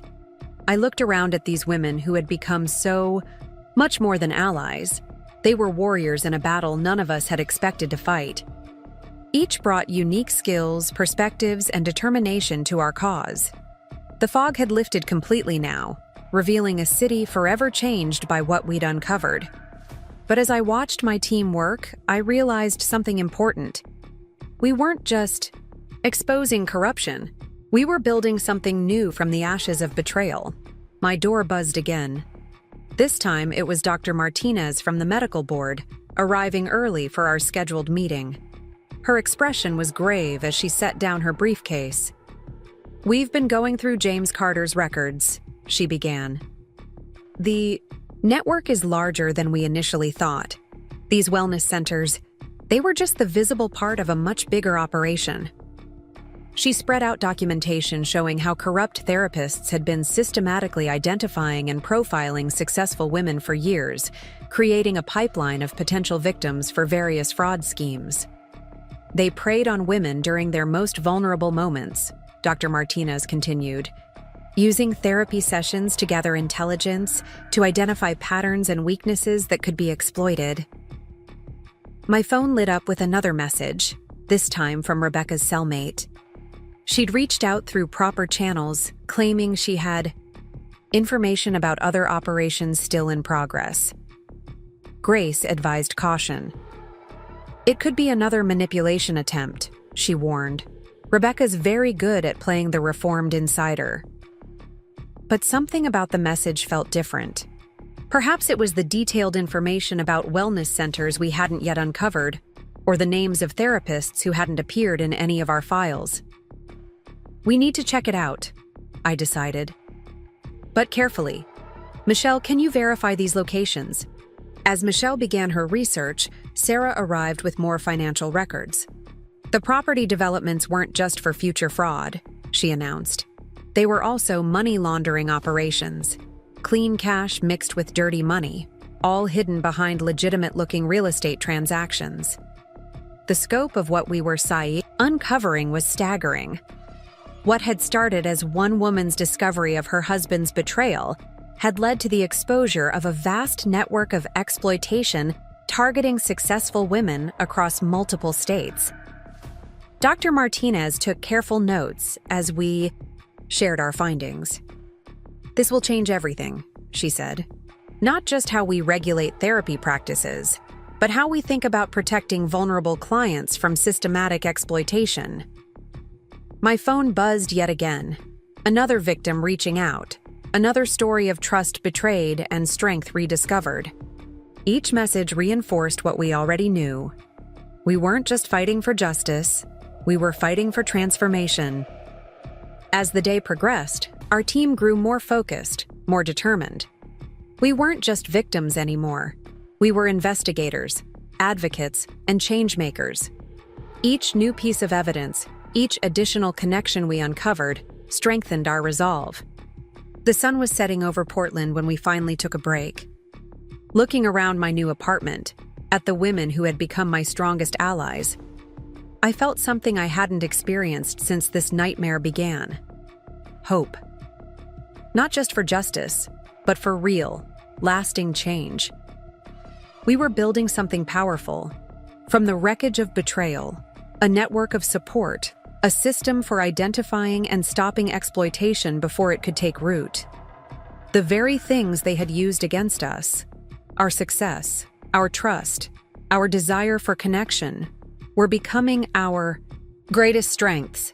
Tomorrow would bring new challenges, new revelations, new battles to fight. But tonight, watching the city lights come alive as darkness fell, I knew we were ready. They had tried to break us, but instead, they had forged us into something unbreakable. The future was uncertain, but one thing was clear. We weren't just surviving anymore. We were transforming. And that transformation would ripple out far beyond Portland, touching lives we hadn't even met yet, protecting women who would never know how close they came to being targeted. That would be our true victory, not just exposing the past, but protecting the future. One story, one connection, one changed life at a time. 1 year later, I stood at the podium in the Portland Convention Center, facing a room filled with hundreds of women. The air hummed with energy as I prepared to deliver the keynote speech at the first National Conference on Financial Exploitation Prevention. Behind me, a banner read, "Breaking the Silence, From Victims to Victors." A year ago, I thought I was alone, I began, my voice steady despite the emotion threatening to overwhelm me. I was standing in my kitchen, staring at fraudulent credit, card charges, thinking I was the only one who had been betrayed this way. I had no idea that moment would lead to exposing one of the largest organized fraud networks targeting successful women in the country. The faces looking back at me weren't just conference attendees. They were survivors, advocates, and warriors in their own right. Many had similar stories, different only in the details. In the front row sat our core team: Kate, Michelle, Grace, Sarah, and Andrea. Sophia was live streaming the event through her now national media network. Today, I'm not here to talk about Dan Thompson, Rebecca Anderson, or the therapists who betrayed their patients' trust. They're serving their sentences, their stories old news. I'm here to talk about what we built from the ashes of their deception. The screens behind me displayed statistics that still had the power to take my breath away. Over the past year, our network had helped expose 47 similar operations across the country. 312 corrupt mental health professionals had lost their licenses. Thousands of women had come forward with their own stories of targeted exploitation. But the numbers don't tell the real story, I continued. The real story is about connection, about women refusing to remain silent, about turning personal pain into collective power. Dr. Sandra Martinez stepped up beside me, ready to announce the new national guidelines for patient confidentiality and fraud prevention that had grown from our case. The protocols, now known as the Thompson Regulations, were being adopted by medical boards across the country. When we started this journey, we thought we were fighting individual criminals, I told the crowd. What we discovered was an entire system designed to exploit women's success and trust. But systems can be changed. Networks of exploitation can be transformed into networks of protection. The evidence we'd gathered had led to more than just criminal convictions. It had sparked a movement. The Wellness Center fraud had become a case study in law schools, psychology programs, and business ethics courses.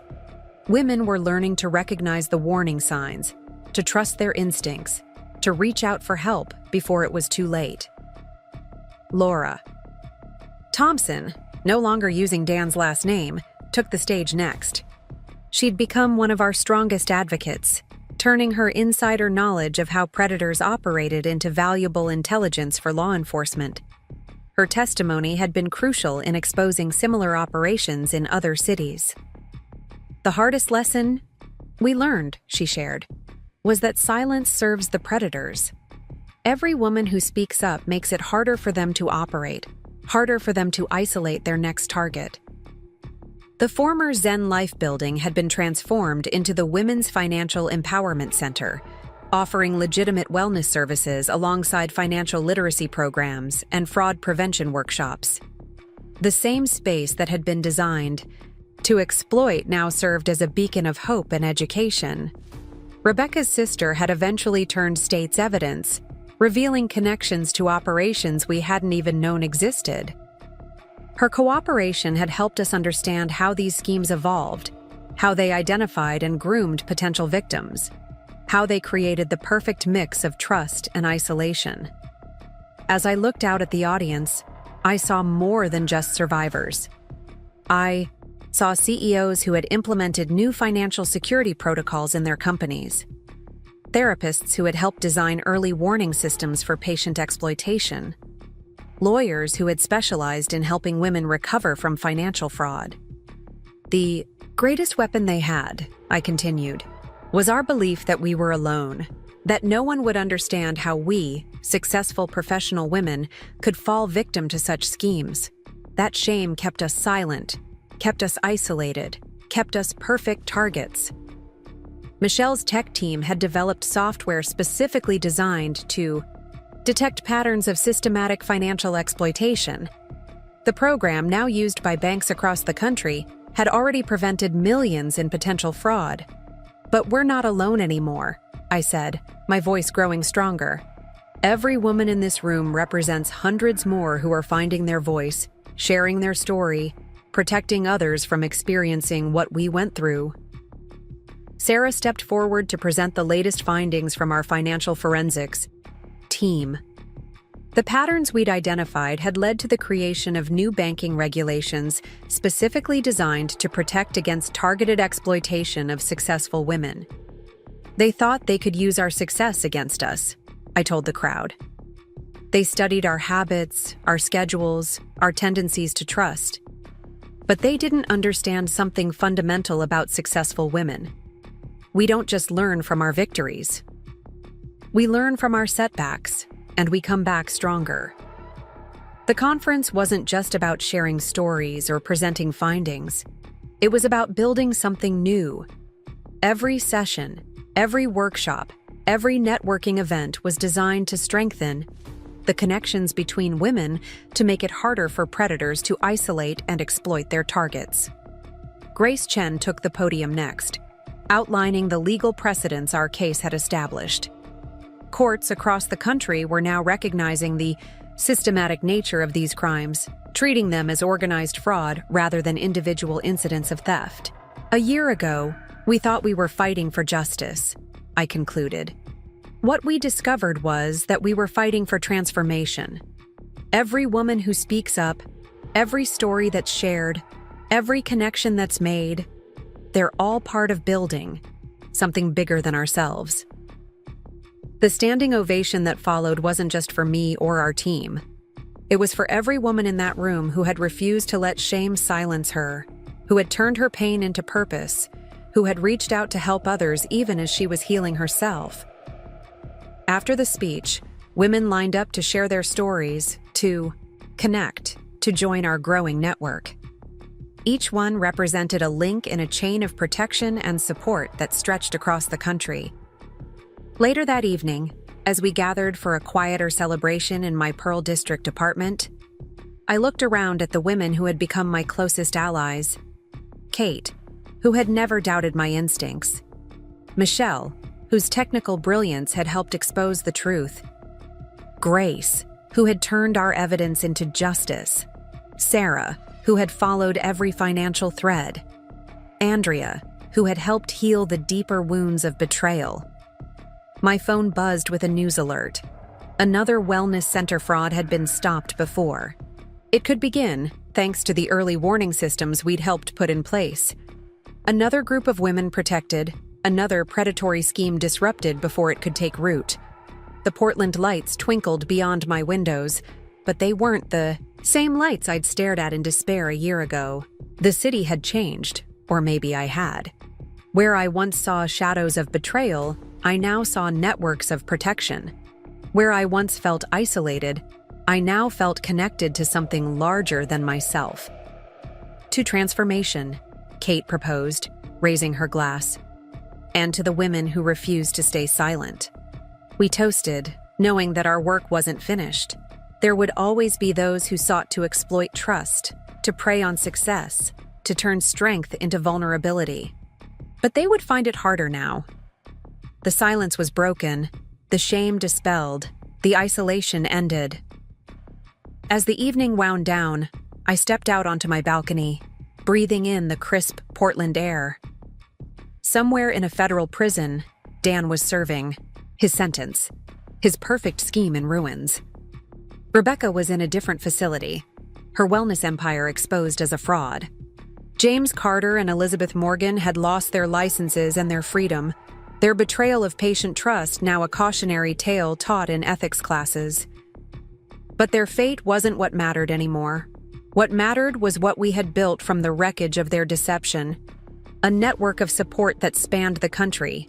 A system of protection that grew stronger every day. A movement that turned victims into advocates. Silence into strength. Isolation into connection. My phone buzzed one last time. Another woman, reaching out, another story waiting to be told, another link being added to our chain of support. I smiled, knowing that tomorrow would bring new challenges, new battles, new opportunities to transform pain into power. They had tried to use our success against us, tried to turn our trust into a weapon.